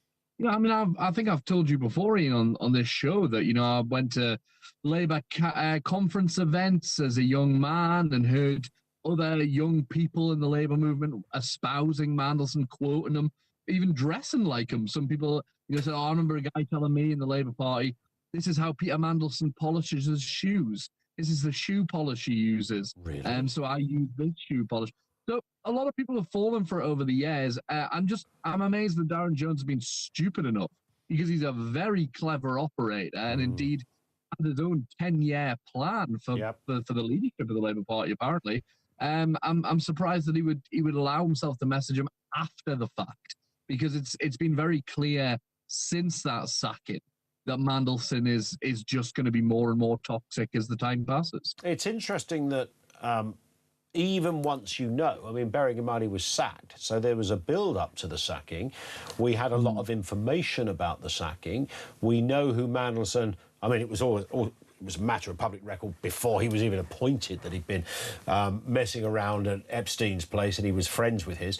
But so to send that message after he'd been fired is just a huge bear trap on which to stand if you are somebody who's that senior in politics. Yeah, and it's really bad timing for the government, because Darren Jones, people will probably have noticed by now, is their go-to communicator when things are tough, because he is very good at what he does. He's kind of, if you remember Grant Shapps in a lot of the last Tory administrations before the end, he was kind of their guy who went out when they were under fire, right? Darren Jones is that now. But Keir Starmer, he goes out and he does a good job and he makes a rounded defence, and he's fairly human as well. To be honest, when he does it, he's not that robotic. I think he's quite a nice guy from all accounts, from mutual friends that we have. So I was surprised to see it happen, especially at this very moment when the government needs to be making a round defence of itself in the face of these nonsense conspiracy theories about two-tier policing. Does it matter, I suppose, is the ultimate question here. Does it matter that Darren Jones, not a name most people would be familiar with, he might have a very senior, pivotal job, as close to the PM, I guess, as you can probably be. Does anyone care? Does it make a difference? In the kind of maelstrom of stuff that's going on at the moment, probably not as much, because, you know, so many things are going wrong for the government that it's hard to keep up. It's hard to keep up. Listen, we're just losing your line, James, on that point, but I think the point did come through, and I hear it. Does it matter now? The government seems to have lost its way. I didn't pick James up on the two-tier policing dismissive point, because we're not there to talk to him about that, but I would expect nothing less from him. But the point about Darren Jones... Again, he's not a household name. He's not pivotal to a government. He's not the Home Secretary. He's not the Foreign Secretary. He's the Chief Secretary to the Prime Minister. So he's pivotal. He's important, but he's not someone who's going to be responsible for a decision that is likely to taint his thinking, because that's not any department he works in, if that makes some kind of sense. But it does surprise you when you listen to Darren Jones. And I never told you this, Ryan, I was in a park like a couple of bank holidays ago with my kids at Battersea down in London. I looked across and there was Darren Jones in the park with his kids as well.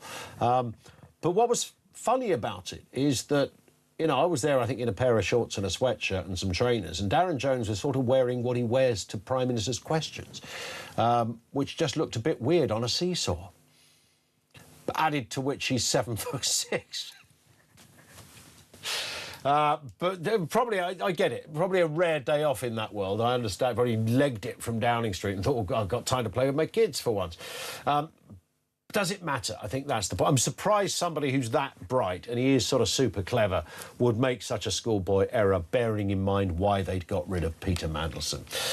This one from Elaine says, Elon Musk is so terrible for even commenting on our politics, yet the left wing was celebrating Obama coming over here and telling us how bad Brexit would be. That's right. Get to the back of the queue, lads, I think he said. Rob in Burnley, I don't remember Starmer's outrage when Barack Obama warned us of the consequences of Brexit. Fair point. I don't know whether Starmer was even an MP at that point, in fairness. Steve in Sheffield, Elon Musk should be... Oh, I did read Steve's one out. Thank you, Steve, for that. Reg in Southampton, great show. At the top of the show, you mentioned the Black Police Officers Association. There's your two-tier establishment right there. there's a long old story, I won't go into it, as to how the Black Police Association, or why it was formed. It is kind of interesting. I honestly didn't think it was still there. I genuinely did not think it was still there until yesterday. And I do a bit of work for the police. I don't ever recall coming across the association in any meetings I've had with the police at all. I honestly thought it was no longer something that the police would require to be there. I understand why it was there to start with, but didn't think it was now. Amanda says, Hamas heroes. These people should just imagine that attack in Israel happening to them at Glastonbury. Fair point, Amanda, thank you.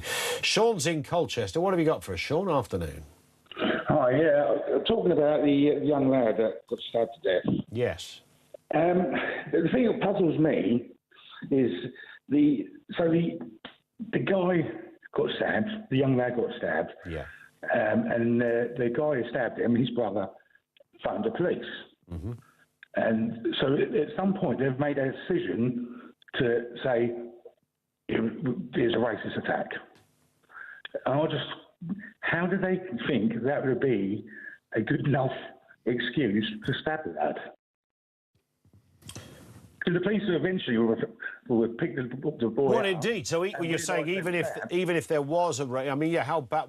I mean, there's no terrible racist word you could use that would be okay to then stab someone. Yeah, but what I'm saying is the mindset of the two brothers. Yes. They must have thought that this was good enough. Because but then much trouble. That's true. But then when the police showed up in the background, when the kid's saying, Henry's saying, I've been stabbed, and one of the brothers, possibly the perpetrator, says, no, he hasn't been stabbed. So they kind of, I don't quite know what the details of the call were, but certainly at that point they were kind of denying it, which was a bit of a strange thing to deny, bearing in mind it was surely only a matter of time before they realised, well, he clearly had been stabbed. Hence the reason why he has five stab wounds. The point I'm trying to make is at some point those two brothers have decided that would have been a good enough defence. That would have been a good enough defence, yeah. Isn't that bizarre, how people's minds work? But then you come back to the two-tier policing issue. Yeah. I mean, I don't know if it's really a two-tier thing. I think it's a fear. We've sort of emboldened some of these people into this mindset. I mean, I would be really interested. There's lots of stories where we never find out. You know, when you never, ever find out for real. You find out a bit, and a report comes out, and you hear, but you never really find out. Like, I want to know who the editor was on Panorama when they chopped up the Trump speech.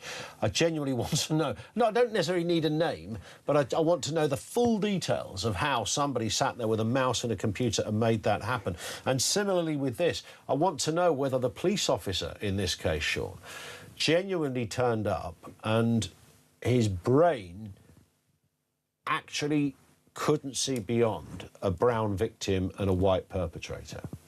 And, I still hope that the officer says in evidence, when interviewed, if he hasn't been interviewed already, that he thought none of that stuff and just dealt with it, wrongly as it turns out, in the way he would deal with any situation where he thought there'd been a racist attack and somebody was drunk on the ground. Kind of in the idea of the police, it's not so much it's a two-tier thing, it's more the easy route.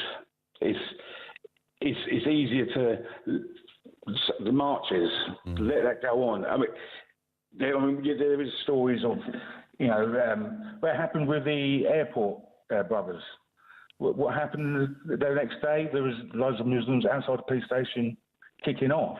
Yeah, and I think that's the police have this fear that with the marches and everything else, that if they police it the same way as they do without, being colourblind or blinded by this, but the outcome is far worse for them. And I think that's a fear. Yeah. Well, I think there is emboldened by this. There is a fear. There's definitely a fear, and it's interesting that it's chosen when when racism, which, you know, of course, I don't know anybody who doesn't think racism isn't serious and repugnant and all that. We all agree with that. But at a time when you'd think it's surely got a lot better, that they've suddenly gone into another gear and gone, right, it's got better, but it's got to get even better. So the idea that we're going to be accused of racism has suddenly become, you know, I think you can blame sort of HR departments. I think you can blame agitating lawyers, people who are cut from the kind of Starmer-type cloth, who've really ramped it up and made sure that of all the offences, you can touch someone's backside in the workplace, but whatever you do, don't make an off remark that could be seen as racist, because that'll be worse than a sexual assault. You know, they put it right up there. So coppers, understandably, have gone, we're backing off, because if we don't, we're going to be accused of racism. Yeah, I find that Islamophobia is going to be the new racist word. And it'd be the same thing, it'd be fear. Yeah. People won't talk about it. Yeah, but that's why Starmer was dismissive, because he doesn't get any of this stuff. Listen, great call. Sean, thank you, mate, for that. Sean in Colchester. 0344 499 1000. More from you on the way. The voice of doom, day 8, is on the way as well. It's an absolute stinker of a mystery voice. But will we get a winner? Find out next.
Nigel Farage, do all diversity training schemes need to be scrapped?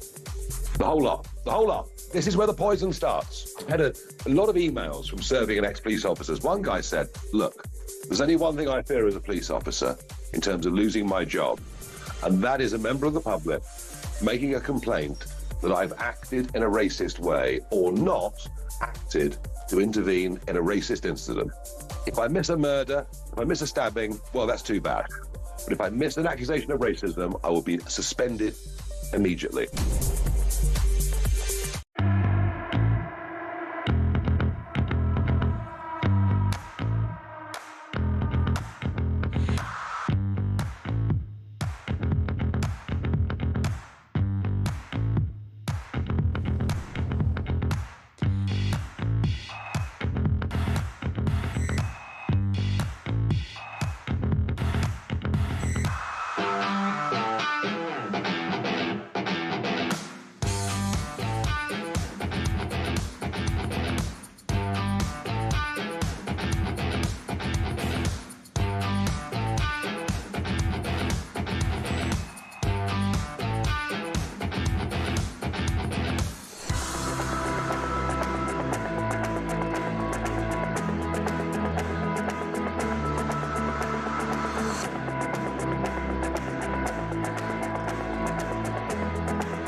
Across the UK, on DAB+, on your smart speaker, on your smart TV, and on your side.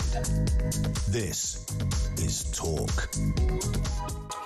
This from Richard in West Yorkshire says, Ian, when Nigel was trying to get his two-tier point over in PMQs yesterday and virtually everyone else was trying to shout him down, why didn't the Speaker do his job and shut them up with a threat of individual removal or even clearing the House? If that isn't two-tier politics, I don't know what is. I get very few of my hundreds of messages read out, so hopefully this one will get through. I'm sorry, Rick, I can't read it out. I really can't. I'd love to, but not on this occasion. It's always frustrating. I find it frustrating when we get messages or callers and we run out of time, either within the show or at the end of the show, or I get home and I don't monkey around much on social media, but when I do have a look, I think, oh, why didn't I see that during the show? That would have been handy. Rick, thank you very much indeed for that. And Terry in Slough says, I'm 77 and my grandfather fought in the First World War. My father fought in the Second World War. If they were alive today and could see what politicians, both Labour and Tories, have done to this great country, they would say, what the beep, beep, beep did we fight for? Says Terry. Yeah, I get it. I think what's happened here with the broken system, the two-tier accusation, it is kind of, whether you think it's this much of a problem or this much of a problem or only this much of a problem, we can all exist. There's something here, right? There's something that is worth investigating. What it is, more than anything, it's symbolic of the system. It's symbolic of a weird kind of upside-down world we are living in. What, we've got to have a different approach to that group, to that group. Yeah, you're not going to get off with murder because of two-tier policing, whatever phrase is better for you, OK? If the lefties don't like it, pick your other phrase, because something does exist here, all right? You're not going to go away. However, something is there. Something is there, and it symbolises a broken system. And there's many other examples of it, and I think that's really the point that Terry was getting to there, and Rick to some extent as well. Thank you. Right, Voice of Doom, just before we talk to Darren in Staffordshire. This is the mystery voice. It's gone on for, well, this is day 9, I think, day 9. It's quite a tricky one. It's a mystery voice. You're always looking for a politician or somebody who's so obviously involved in politics. I can tell you it's not Andrea Leadsom, which is a very common guess right now, nor is it Laura Trott, nor is it Helen Whately, nor is it most female MPs you've never heard of. Have a listen to the voice again. In how we think about... Let's hear it again. In how we think about... And again. In how we think about... Here's how you get in touch. 87222 is the only way to have a crack at this. There is no prize, but if we get a winner, we'll tell you after the news who it is. If not, it rolls over to tomorrow. 87222 if you know who this is. In how we think about... Lines are open. Darren in Staffordshire. Darren, you're an ex-police officer, I understand. Good afternoon. Good afternoon, Ian. Great show as always. Thank you. What are your thoughts? Yes. Well, I've recently retired from the police. So OK. Speaking of experience... But that feels good, doesn't it? Oh, yeah, it's great. I had a great career, though. Glad to hear it. Watching that video, the young lad made me feel sick. But the point I'm going to make is the problem with the police, especially new recruits or anybody joining the police, are absolutely brainwashed to do with anything to do with racism. Yeah. And if they've got no experience, I've got experience, but them officers in the video may not have much experience between them, but they're brainwashed. And as soon as you come into the job, as soon as any racist incident comes in, it gets crimed already. So you have to then try. It's a nightmare to try and justify why it's not a racist incident. So there was a priority given to those incidents. Oh God, yes. And when that incident comes in, it'll get the inspector will be told. It'll go in the control room. So many people are told about it. And it's already crimed, and you have to justify why it's not a crime. So that's why so many police officers are frightened stiff of not deeming it like it should have been. Yeah. If you had experience like myself, you would have realised then what was going on. But not just that, Ian. There's positive discrimination in the police. You have lots of internal vacancies, and at the end of every vacancy, it will say we're particularly underrepresented in a certain ethnic minority or in females. But it's basically saying if you're a white male, don't bother applying. And the police are so frightened of bad publicity. Yeah. You're not backed up, and it's a shame really. And I feel sorry for the new recruits coming in because they are, Ian, they're absolutely brainwashed, and it's something they're acting like robots when really you need to step back and obviously take an assessment of the situation. Wasn't there, Darren? Forgive me if I've got this wrong, and you may or may not have even seen this story, but wasn't there a story that when new recruits were coming through? and a senior officer was looking at the kind of story so far, right? You know, like week one, how they're doing, or the point that you can actually say, no, this person isn't going to go any further. So maybe just the interview stage or one of the many interviews. A lot of people, when they were seeing a black candidate, were scared to say this person isn't good enough. So they would elevate it to another department to make the decision. And often the other department said, well, let's try this person again. Well, I can comment on that, Ian, because I actually used to also worked on the assessment centres where new recruits come in for their interviews. Got it. And first of all, you're speaking to the young person who's coming in, and you give them a scenario, and the scenarios they're using about things when they're at school and it's got no life experience at all. But that is right. Sometimes you put people through, or you didn't put them through, but if you didn't put them through, it went to somebody else to look at, and sometimes it got overruled. Oh, that's interesting. Based on that, listen, Darren, we've literally, the clock has beaten us, but you've been brilliant. And enjoy the retirement, by the way. Play a lot of golf. That seems to be what ex-cops are meant to do, isn't it? Thank you to Darren in Staffordshire. Mystery voice, who is this? In how we think about. Lines are open.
Across the UK, on DAB+, on your smart speaker, on your smart TV, and on your side. This is Talk.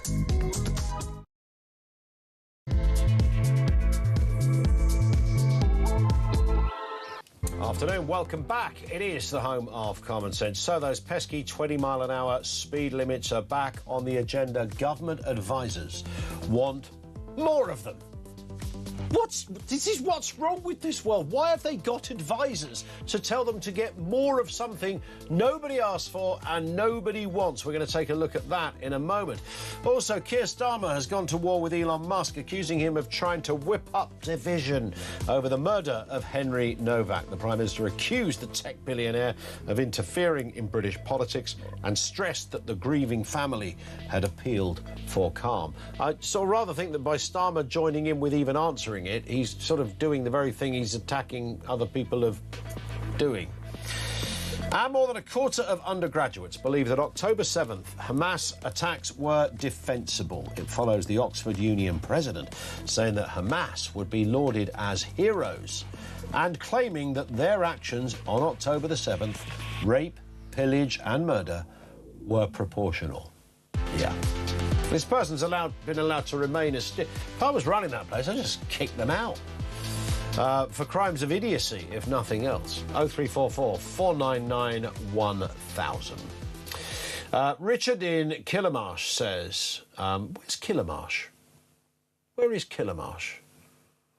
Everyone in the control room is going, and Ryan, now our producer, is not even going to Google it. He's just going to use his amazing encyclopedic mind. I think in my head it's somewhere like North East Derbyshire. I don't know, but... Thanks, Ryan.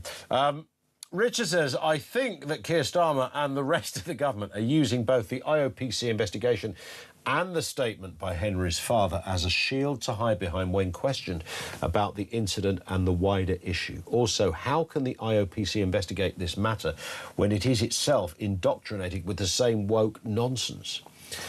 I mean, a lot of the police don't like the IOPC, even though the IOPC has lots of former cops working at the IOPC as well as lawyers and stuff like that. It's a really tricky one, isn't it? The citing of Henry's father as a kind of catch-all, and you have to be so sensitive when you say this, because I certainly don't want to be insensitive, but the quoting of Henry's father being used as a sort of stop-all comment kind of thing.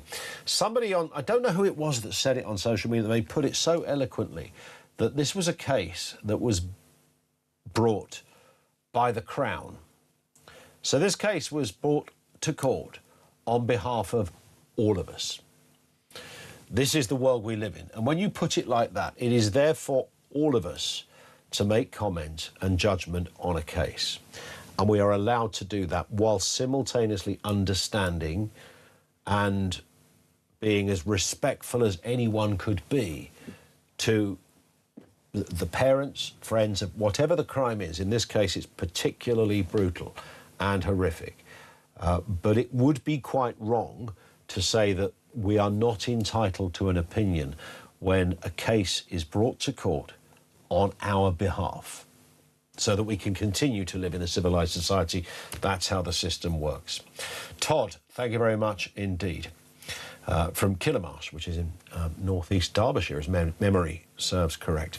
Let's move on to everybody's favourite subject. Yes, kids, it's the 20-mile-an-hour speed limit. It's going to become, or could become, the default speed limit in urban areas. The Parliamentary Advisory Council for Transport Safety, obviously got nothing much else to do, says it would be cheaper and simpler than council-by-council schemes. So just get it all out the way, because at the moment it's a sort of a messed up world. They're doing it in part of the borough and not the rest of it, and they do a bit in the north and not in the south, and then their neighbouring borough doesn't do any of it. So just make it a blanket thing. But the idea remains controversial, of course, critics accusing some councils of a war on motorists. Let's speak to our friend Steve Berry, motoring journalist, former Top Gear presenter. Listen, you wear many hats, you ride many bikes. That's not the right phrase, is it, Steve? But you hear what I'm saying. You know about two wheels, you know about four wheels, you love both, but you are a motoring journalist, and you've seen rules change and come and go over the years, Steve. What is the political fascination with 20 miles an hour, and whoever asked for it? Well, we certainly didn't. Do you know how old the 30-mile-an-hour speed limit is and why it came in? Yeah, go on, Steve. I love this. Yeah, it's back to... Oh, you just cut out at that point, Steve. It dates back to... We will get you back, Steve. I'm always amazed when things cut out at a kind of moment that sounds like it was deliberately cut out. Almost like somebody swore or something. It goes back to in 1930. We'll get Steve Berry back with us. Eros, I always say Erios, says the most despicable part of the police statement is the defence that Henry would have died anyway. This is the lowest of subhuman justification for their prejudicial decisions.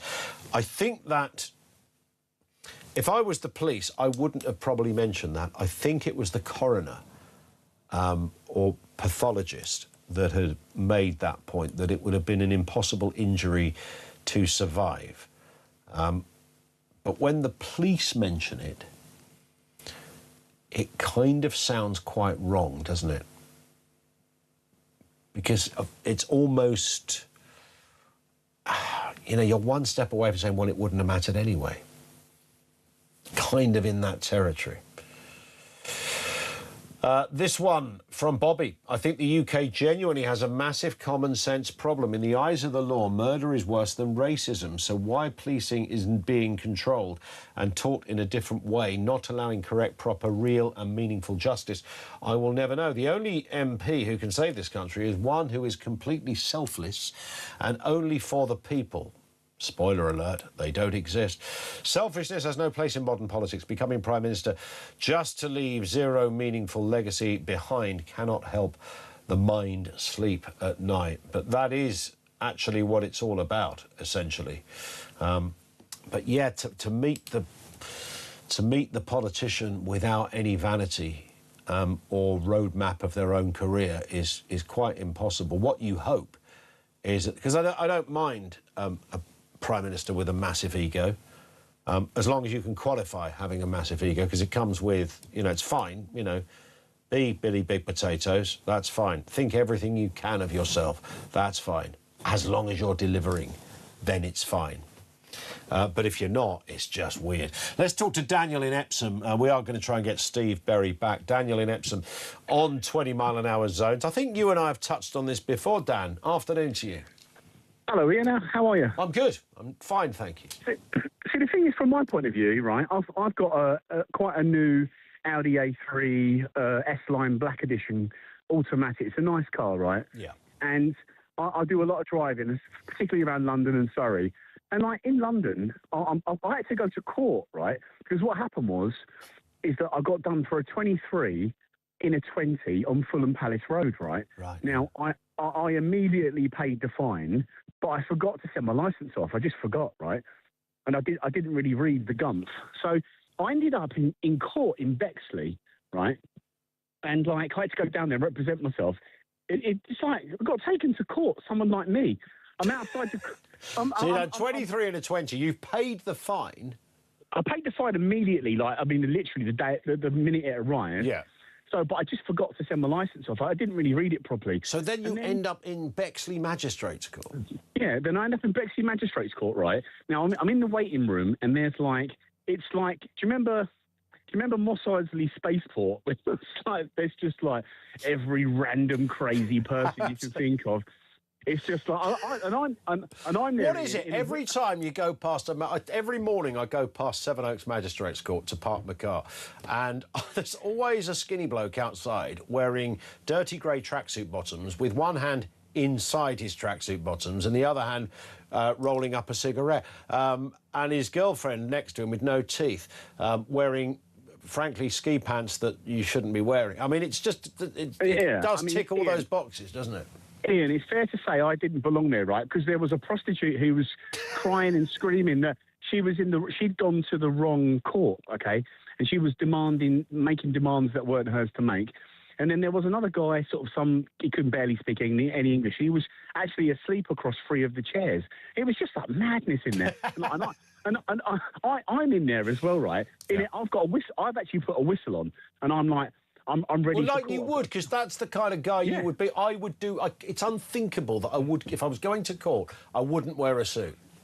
Yeah, but then subsequently, I find out that there's a record amount of people, absolutely record amount of people getting caught out.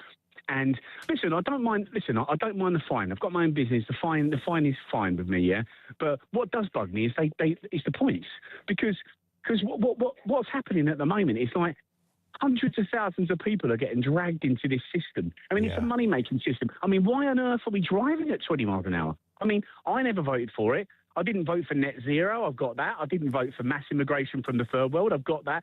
It seems to me that we've got a lot of things going on that we didn't actually vote for, and it's just insane. I mean, so did you have the hearing? Did you explain, I paid the fine, I just forgot to send my licence off? Yeah, so I was in there for literally 5 minutes. The guy, obviously the magistrate could tell that I was just like a regular normal person. Yeah. And he said to me, I can't do anything about the fine or the points. He said, but didn't give you another fine, did he? No, there was no like other charges. But like, what I'm trying to say is like we're in a country that's kind of struggling to kind of get by. Yet people like me are going to court for doing 20. Yes, and why go through the court thing when you'd already paid? I mean, you don't need all that garbage. I mean, the point. So you increase, a cost of living crisis. I know you're not struggling in that sense. Dan, but that's not really the point. Lots of people are, and so here's an extra, 250 quid on your insurance on an annual basis because you had the audacity to do 23 in a 20. I hear it. Daniel, I've got to move. Glad you wore the suit, though. I love that. Daniel in Epsom. Steve Berry is back with us. Steve, you got cut off in a pivotal moment there. Oh! You said... Do you know when you said it was almost like we'd done it on purpose? You said, do you know when the 30-mile-an-hour speed limit was introduced?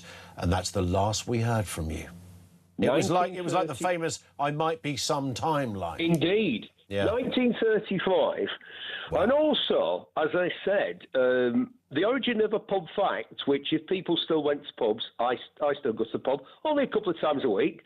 Fortunately, I'm not an alcoholic. I'm not addicted, but I do like pubs. But here's a pub fact for you.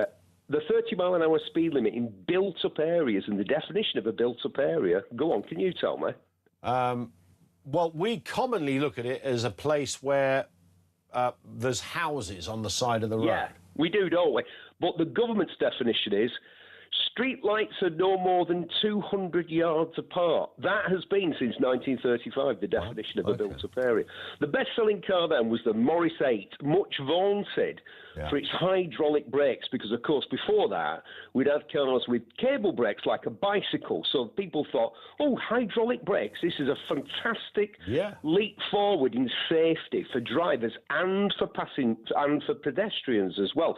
The government's response to introduce a blanket 30-mile-an-hour speed limit in built-up areas. The best-selling car today, of course, perhaps a topic for another debate, the Chinese-made Jaico 7, which will probably stop from 30 miles an hour to a complete stopping, not half, but more like a third of the distance that a Morris 8 would require. And is equipped with autonomous emergency braking like most modern cars. In other words, the car knows if it's going to have an accident by a system of cameras, radar, which of course in 1935 was the stuff of science fiction, and something called LiDAR, which again is bouncing a signal off what's in front of it.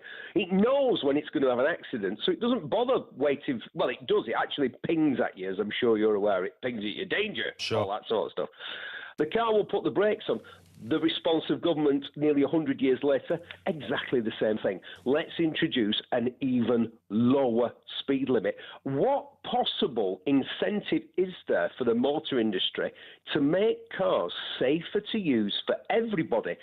The safety built into modern cars isn't just for the users, it's also for pedestrians and cyclists. Sure. I am flabbergasted by some of the tech that's on modern cars. I've been at this for 40 years, Ian, and some of the tech that's on modern cars is absolutely mind-blowing. It's the stuff that would have been science fiction. The response of government says, let's put even more rules in place. Yep. Here's why I think they do it. If you're going to ask me, and I thought you might, why do you think they do it, Steve? My answer is this. In my experience, I think governments increasingly have less power and less control of what goes on in the world. And so they think, do you know what? Here's something we can actually do. And we don't have to think about China, and we don't have to think about America, and we don't have to think about the rest of the world. We can just do it. I tell you what, let's do it. Go on. So is this, on the outside of all of this, Steve, just a final point, I look at sort of Parliamentary Advisory Council for Transport Safety. I'd imagine that most days you don't do very much. So once in a while you've got to come up with some stuff. So let's come up with, let's put our finger in the air and see which way the wind's blowing. 20-mile-an-hour zones. Let's give that one a go. Yeah, I would imagine so. Let me tell you, I've said 40 years I've been at this. Before I did this, I worked for a builder in the Manchester area, and they had a contract with Manchester City Council. If a building was on fire, in the aftermath of the fire, we would go round there, this building company that I worked for 40-plus years ago, and we would inspect the building, and we would submit a report on its on its structural soundness. And after we'd done this a few times, and we'd go there and we'd meet with the fire brigade and the police and the local authority, and we'd say that we'd inspect the building, we'd go up on the roof, and very dodgy, by the way. Health and safety back then hadn't been invented. We'd go up on the roof and stuff like that. After we'd done it about 3 or 4 times, I said to the guy that I worked with, much older guy, he was showing me the ropes, and I said, do we ever, and we always recommended that the building was unsafe and that it be demolished. And I say, do we ever recommend that the building isn't unsafe? That's right, that's perfectly fine. And he looked at me, he was writing on his clipboard, because people used to write on clipboards then. He looked at me and went, why would we do that? So when they ask these bodies, when the government says to these people, shall we put even more rules in place to make people even safer?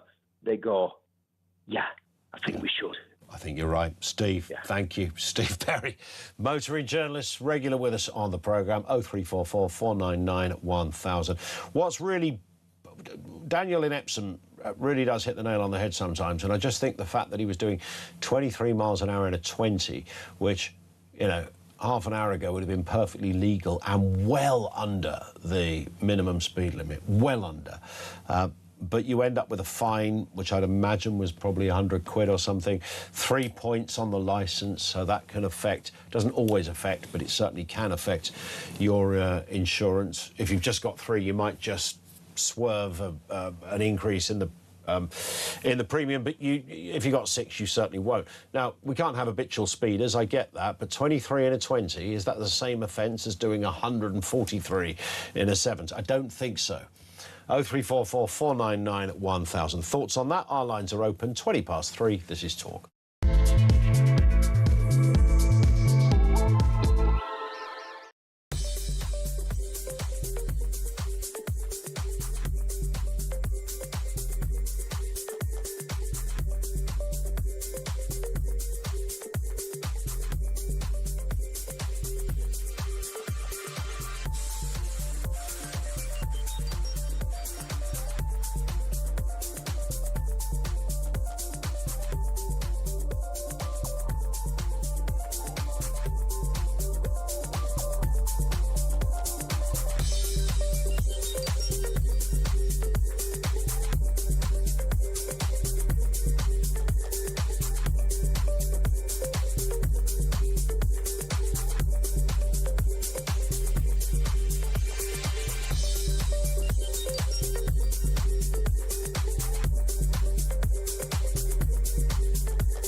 Nigel Farage, do all diversity training schemes need to be scrapped?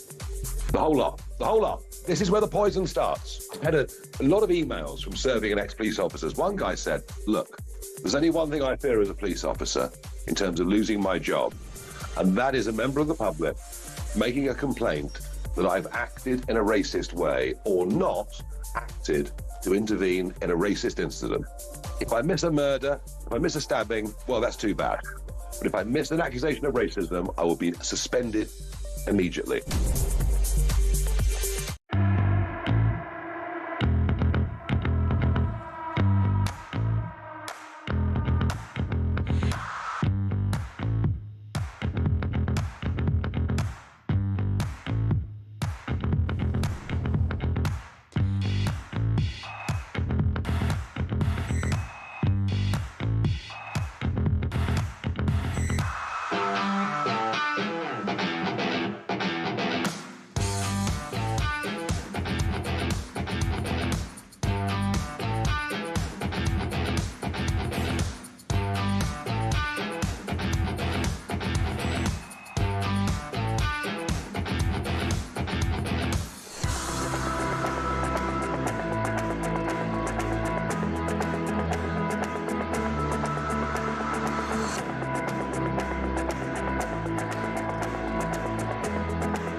across the UK. On DAB+, on your smart speaker, on your smart TV, and on your side. This is Talk. Stephen says, I'm crying at the guy talking about the magistrates' court. That was Daniel, our last caller. Sorry, I'm getting tangled up in my wires at this end. This guy, he told it very, very well. I don't know what it is about magistrates' court. They're different from, you know, a Crown Court is obviously slightly more serious because you've been elevated generally to that because of the, usually the severity of what's gone on. It's not completely immune from weirdness, and that's often in the form of family members or whatever who go along obviously to support their, you know, Terry the tow rag who's up for could be getting an 8 stretch for an armed job over there at Walthamstow. You know, it could be that. But magistrates' court, it's because it's all that little stuff, isn't it? You haven't paid the fine, or your child maintenance fees are behind, or you've got a gripe with the council because your rent is behind. I don't know what it is. There is something a bit shameless like about the ins and the outs of a magistrates' court. Yeah, so many stories. Anyway, Kaz says... Kaz is in Bedford, says, great show. I've noticed that the bad bogey word of the moment is division. Well, what is wrong with that? What does Starmer think democracy is? It's in the name. Unity sounds nice and comfy, but it's also groupthink. Great point. We deserve better from our politicians who are elected to debate things on our behalf. Starmer was all for division when he was in the opposition. That's such a good point, and let's never let this one go. The word division, which is used as almost to put you on the side of God. If you use, when Starmer says we will not have division, we will have unity. Okay, it's just such a vacuous statement. Sounds great. Oh, he's a nice bloke. He doesn't want any division. It's great, isn't it? There's quite a lot of people in society I want a lot of division from. I mean, politicians for a start. I'm all for a bit of division. It just depends. A division isn't the same as, you know, something horrible like, you know, segregation or keeping groups separate. Or it's not that, is it? I mean, what does it mean? We've got more in common, all of that business. 0344 499 1000. Before we talk to Sean and to Steve, Voice of Doom, the Voice of Doom, the mystery voice. Round about 40 minutes ago, we played, or half an hour ago, we played you this voice. In how we think about. Who is that? That was the only brief you had. These are some of the answers, or some of the wrong answers. Joe Swinson, Suella Braverman, Sarah Pochin, Tessa Jowell, Claire Coutinho, Katie Lamb, Lena Moran, Esther McVeigh, all wrong. We haven't got a right answer. Didn't think we would. It's a bit of a stinker. It rolls over for day 10 tomorrow. Back to your call. Sean's in Henley. Sean, what have you got for us? 20 miles an hour. Have you been caught like a dirty speeder? What's going on, Sean? That's a great line. Stay where you are, Sean. Don't go away. That was beyond. Russell T Davies could not have okayed that one. Let's go to Steve in Scunthorpe. Steve, what have you got for us? Hi. Hi. Well, one thing first off, we have crossings just off of roundabouts now put in over the place, and they're for pedestrians and cyclists. Right. There's no sign saying cyclists please dismount before crossing, because when you're coming off a roundabout, I mean, I know not gung-ho and flying fast, but you come off and you could be going at a speed, and you'll find that cyclists would just ride across that zebra crossing with no thought. It's there right away. Yeah, I find that mysterious. Yeah. Anyway, what I phoned in for was with Wales introducing 20. I know I can't say Wales, right? with Wales introducing 20 miles an hour and then having to change it all, what was the cost of that? And how much will it cost for all the signage, all the official everything? I can't remember what the cost was, but I remember at the time it was pretty astronomical, Steve. You know, it was off the scale. Yeah. And it's like one of those causes that, a bit like the word divide we were just talking about, where politicians, that sounds about right, doesn't it? Politicians gravitate to it because they think it makes them sound kinder and more caring. I mean, we've got lots of money, haven't we, the country, so we can spend... Oh, well, yeah. I mean, of all the things that are going on, and someone's monkeying around with a 20-mile-an-hour speed limit policy, seriously? Is it, as you say, couldn't make it up. You couldn't make it up. Steve, I love it. Thank you very much indeed for that, Steve. Sean is in Henley. Sean! How are you doing? Can you hear me now? I tell you what, never clearer. That's found. I don't know what happened before. It was Gremlin Love Central. the show. Thank you very much. I got a letter through from the Thames Valley Police saying that I would be looked into be prosecuted for doing 21 in a 20. Yeah, I work for Royal Mail, so in Nettlebed where I deliver everything, it's all changed to 20. Going in a diesel van around Henley and trying to drive at 20 miles an hour is ridiculous. Yeah. Getting in and out of Nettlebed, what it does, it just slows the traffic all the way down. So you can't turn in to get off a road, you can't turn out to get out a road, and it just makes it more congested with people spewing out more sort of, fumes, and it's annoying. You drive up there and they say, what? He's turning right. You think it's a cyclist, and it's not. It's utterly bizarre. The other thing I find with, things like that speak for themselves. There's loads of parts of big cities, whether you're in Glasgow, Manchester or London, that have become more congested because they've cut the lanes down because they added a cycle lane. So you've got more cars using less space. And that only creates one effect, right, Sean? And that is that you have... Queues. I mean, the embankment, which I'm sure you're familiar with, which I can see pretty much outside this window right now, is like at midnight, it could be bumper to bumper. And you think, that's not OK. No, and it's... That's not OK. But my real reason for that was, I was really annoyed, and the course was really sort of floppy and warm, and do you know what to do, and we're going to do this, and I thought, well, and we had 10 guys on the screen, and he was going through questioning everyone, say hello like it's some big party, like it's a big offence, you know what I mean? It's an absolute offence. You don't backdate things when things come in and then try and do it, but this government seemed to be obsessed with the air. I thought I was a free person to drive around in my car, being assured, breathe the air that I do. But now we're being criticised that, no, you can't do this, you can't do that. But getting back to the point, Ben Fogle, 2 weeks later, was in the paper in Henley saying about the single track. Now, I drive through single track, probably 30 miles of that a day, and they're 50 to 60 miles an hour.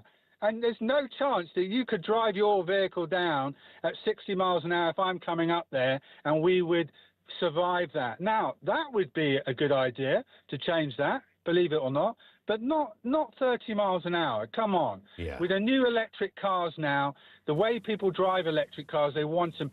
There's no sense of belonging. You can't hear the engine.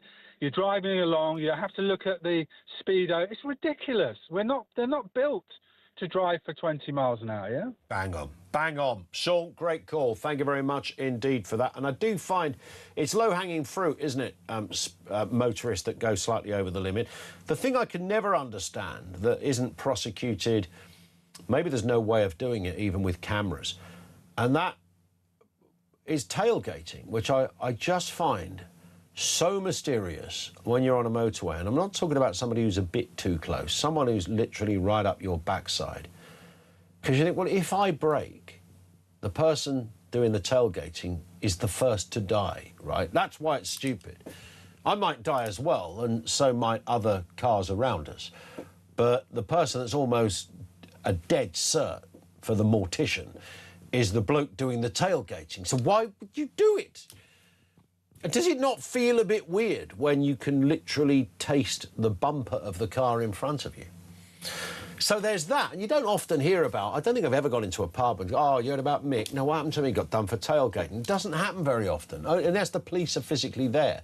I don't really think there's any mechanism to catch you. I'd say that is far more dangerous than speeding in many respects, unless you're doing 2 billion miles an hour. And the other one is people who don't read road signs when they're on the road, like a give way sign that's on the road. That's painted on the road, as distinct from just up a pole. There might be a pole further down the road to warn you that it's coming up, and then you get there, and there it is. It's that little broken white, 2 broken white lines, I think I'm right. And does that sound about right? Something like that. And people just drive over it. It's like, oh, then they have to reverse back because there's a car coming up the... There's a couple of those pinch points near me. 0344 499 1000. Now, this is exciting. 25-4, by the way. The FIFA World Cup kicks off a week today. Wow. And our friends at talkSPORT are sending you and a mate straight to New York City with Adidas, the tournament's official match ball supplier. It is the ultimate trip to watch England face Panama live at the MetLife Stadium. Return flights, hotel, match tickets, spending money, all taken care of.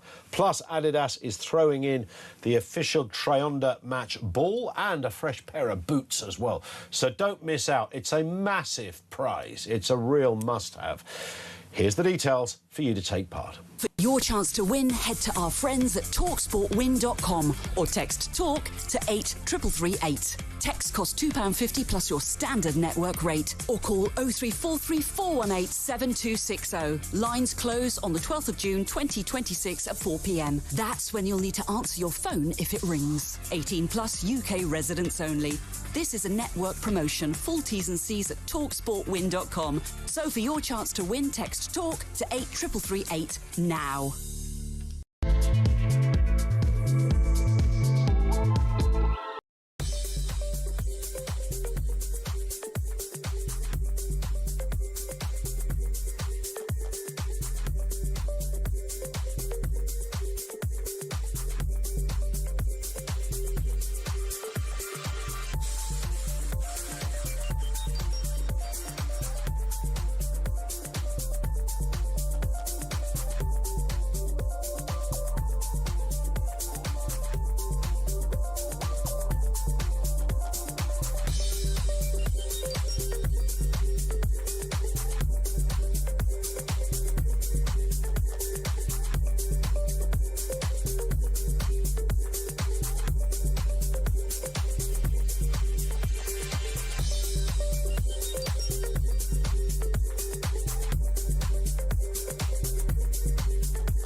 Across the UK, on DAB+, on your smart speaker, on your smart TV, and on your side.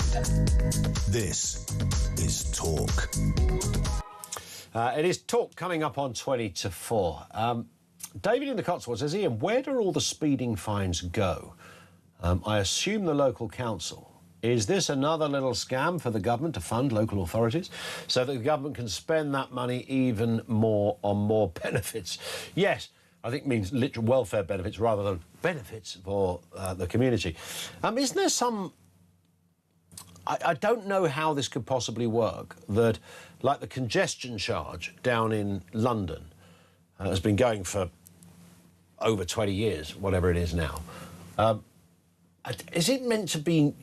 Is there some law that they're not allowed to make a profit or something like that? They can wash their face and use it for infrastructure, but they can't make a profit on it or something. I don't know if that's the same as the speeding fines. And when I look at the astronomical the infrastructure of things like the congestion charge and the ULEZ zone. We give this thing a free rein every day, and we should be talking about it every day, that, you know, the capital, one of the biggest capital cities on the planet, is surveyed by thousands of cameras. Every single person going in and out is filmed. It's beyond dystopian. It never really gets talked about in those terms, because people talk about, well, it's the environment, it's congestion. Never ever solve congestion, by the way. No idea why it's there. Now, Sir Keir Starmer has accused Elon Musk of trying to whip up division over the murder of Henry Novak. Let's have a listen to what the Prime Minister said this morning. Look, we need to also assert who we are as a country, because Musk, again, has been interfering in our politics in the last few days, trying to whip up division. That is not who we are in Britain. In Britain, we are reasonable, tolerant people. When we have a terrible case like Henry's case, Henry Novak, we react calmly, as his family have done.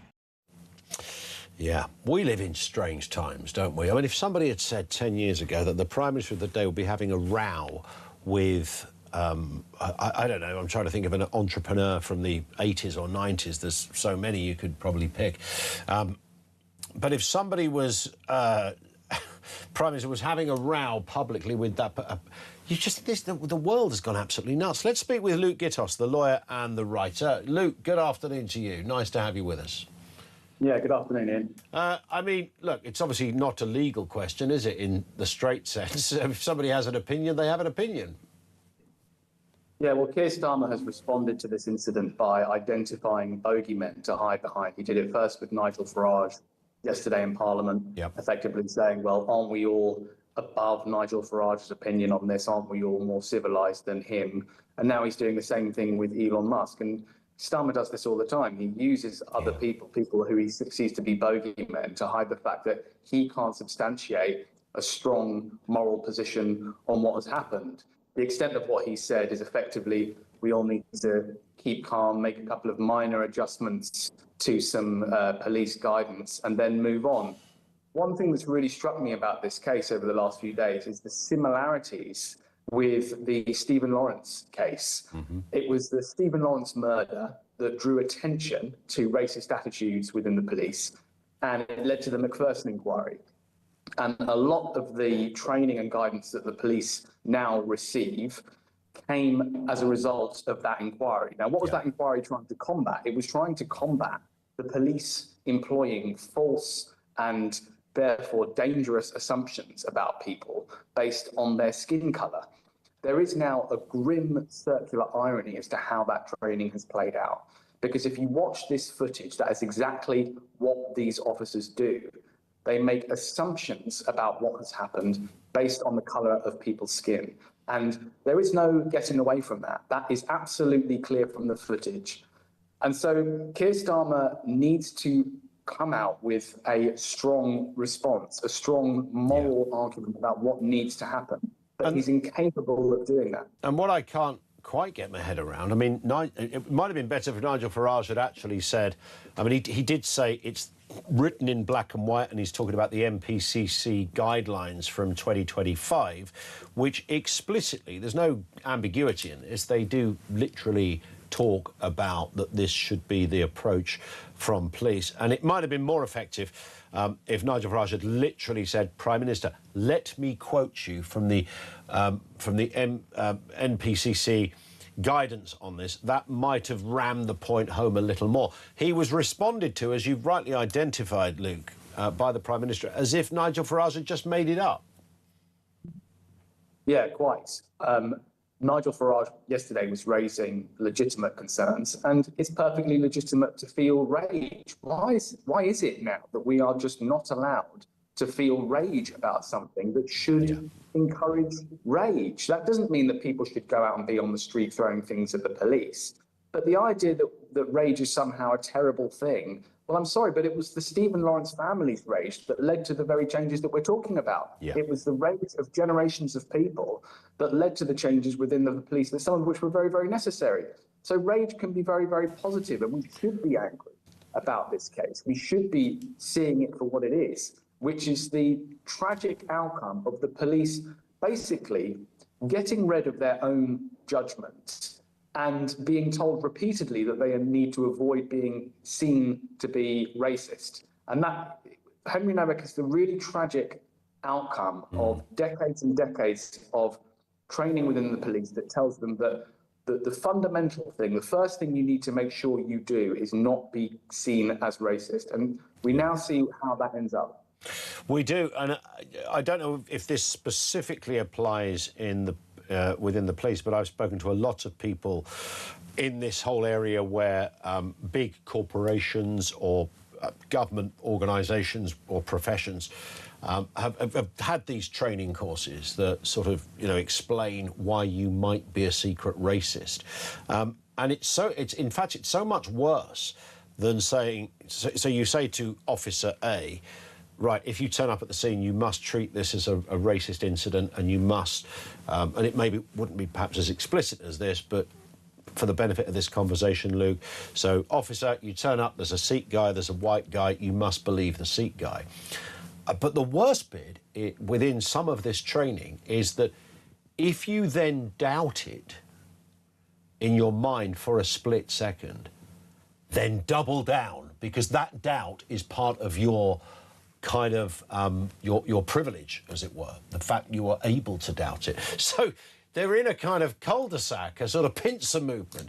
I thought it because I was told to think it, but then I rethought it, but now I'm told that if I rethink it, that makes me a really bad guy. The rethinking is worse than not thinking it at all. So that's the kind of sinister nature of some of this training. Yeah, you can almost have some sympathy for the officers who dealt with this case. I think they were responding to a complex crime scene, but what is unforgivable is hearing the words, "I've been stabbed, I can't breathe," and dismissing that. Because multiple that is times. Information. Yeah, multiple times. 9 times Henry Novak said, "I've been stabbed." To simply dismiss that, to simply presume that this guy was, that Henry Novak was lying, that is a reflection of their training. There's no getting around that. So here's Starmer saying, nothing to see here. Yeah. This is all a very complex situation. It doesn't help. It just makes people more justifiably angry and ask more questions about how we got into this situation.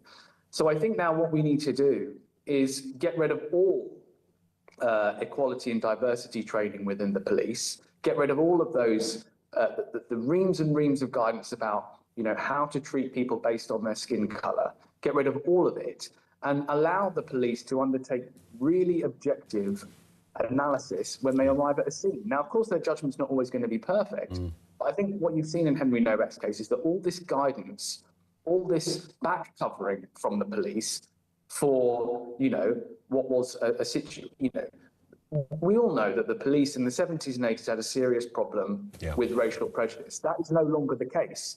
Now, the problem is reams and reams of anti-racist guidance, which replaces the police officer's ability to make a call at the scene. I mean, that's what you saw there. Yeah. You saw them basically taking information, a young man saying he's been stabbed, and running it through their own mill of, ethical and diversity training. And that's a real problem. We need to get rid of it. Yeah, we do. Luke, great to have you on and lovely to see you again. Luke Gittos, the lawyer and the writer. It's all pretty common sense stuff. And the more we talk about, which is one of the sort of great things and one of the genuine privileges of doing this show, is that as you talk it through over a few hours, and we've talked about this story, and so we should have done pretty much every day, from slightly different angles.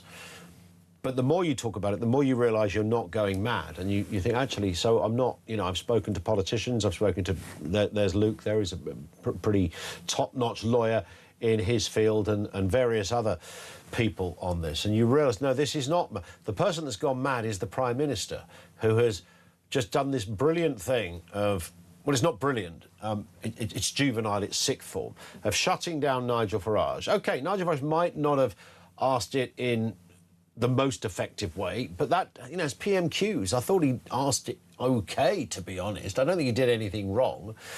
Should he have condemned some of the protests? Maybe. Might have helped a little bit. I don't think that's the page he was on when he was raising this point. In fairness to him, I don't think we would expect every member of Parliament in PMQs to put a shed load of caveats and additional points to qualify their question before they ask it. It's not that kind of arena. So he comes up with something completely reasonable, and the Prime Minister suggests he's come up with something completely unreasonable. So it's a kind of, it's tricking you. It's sort of a gaslighting thing. And that word division, you know, we are trying to get to, we are being respectful of the family, and you aren't. You're sowing division, we're trying to be decent. And that's how it's written off, despite the overwhelming evidence that at the very least, there is something that needs to be looked at. Let's put it as delicately as that. And no, you'd have to be a moron not to see that, not to agree with that. At the very least, there is an issue that needs looking at, because something ain't working. Fair? I think that's fair. And it's not invented, because it is written in black and white. So if anybody's in any doubt, this is me saying it, or Farage saying it, or anyone. No, it's literally written down in the NPCC guidelines, March 2025. Look it up. 0344 499 1000. This is Talk.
Nigel Farage, do all diversity training schemes need to be scrapped?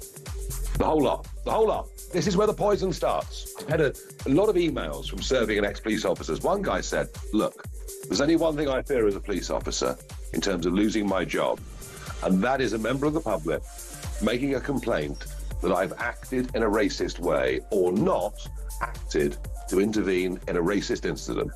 If I miss a murder, if I miss a stabbing, well, that's too bad. But if I miss an accusation of racism, I will be suspended immediately.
across the UK. On DAB+, on your smart speaker, on your smart TV, and on your side. This is Talk. It is Talk. My tolerance has run out with Starmer, says Howard. Some of us never had any, but glad to hear that it's run. Darren in Colchester says, does Starmer not realise that he's personally responsible for more division in this country than anyone since Cromwell? And he really doesn't realise. I know not everything that the so-called right wing, but it's really, frankly, just the centre. I know it doesn't, not everybody agrees with everything.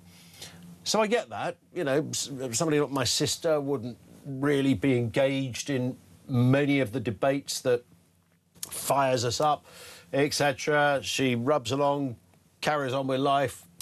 Things are a bit tough sometimes. Just gets on with it. She doesn't dip her toe into that water. But the spectacular goal that Starmer is missing is sort of, it's so seismic, it will cost him his job in possibly even a couple of weeks, and it will arguably cost his party the next election. So, you know, if they needed a gentle reminder of the severity of their ineptitude and their shortcomings, misgivings, and ability to miss that open goal, then see 2029 for details, because they'll be gone. Paul's in Shrewsbury. Paul, what have you got for us? Hi. Well, I was just thinking, Ian, that this two-tier thing started many, many years ago. I remember the likes of the SPG and Blair Peach, and I was on the Anti-Nazi League rallies, the Rock Against Racism rallies at the end of the 70s. Blair Peach, this was something to do with a riot, is that right? South London? No, was on the... There was one, with Blair Peach, there's a riot then. But, I mean, so there's also the fact that the governments, the previous governments as well, have caused a lot of problems due to the fact is if we go to another country, we have to live by their laws. But this country changes the laws to suit the immigrants, which is causing a lot of trouble with different people, such as Sikhs can ride a motorcycle without a helmet. You see, somebody mentioned that yesterday. Is that actually true? Because I've never seen it. I know that that's often said. I've never seen it. We have a bike fest every year, charity bike fest in Shrewsbury. It goes from Shrewsbury down to Cosford Airstrip. And you'll see there's loads of people here, loads of bikes. I've even got it on video with Sikhs there. They're not even wearing turbans. But they're not wearing helmets either. Right. I always thought the initial comment about Sikhs not wearing helmets was because they were wearing turbans, right? Yeah, but some of them don't even wear turbans. Yeah. It's a bit naughty. Yeah, they don't wear turbans. They say they can't get a helmet on, but surely... Well, you can't get it over a turban, can you? That'd look ridiculous. No. You can't put a turban on a helmet, which would look even more ridiculous. Yeah, but also their right to carry their ceremonial daggers.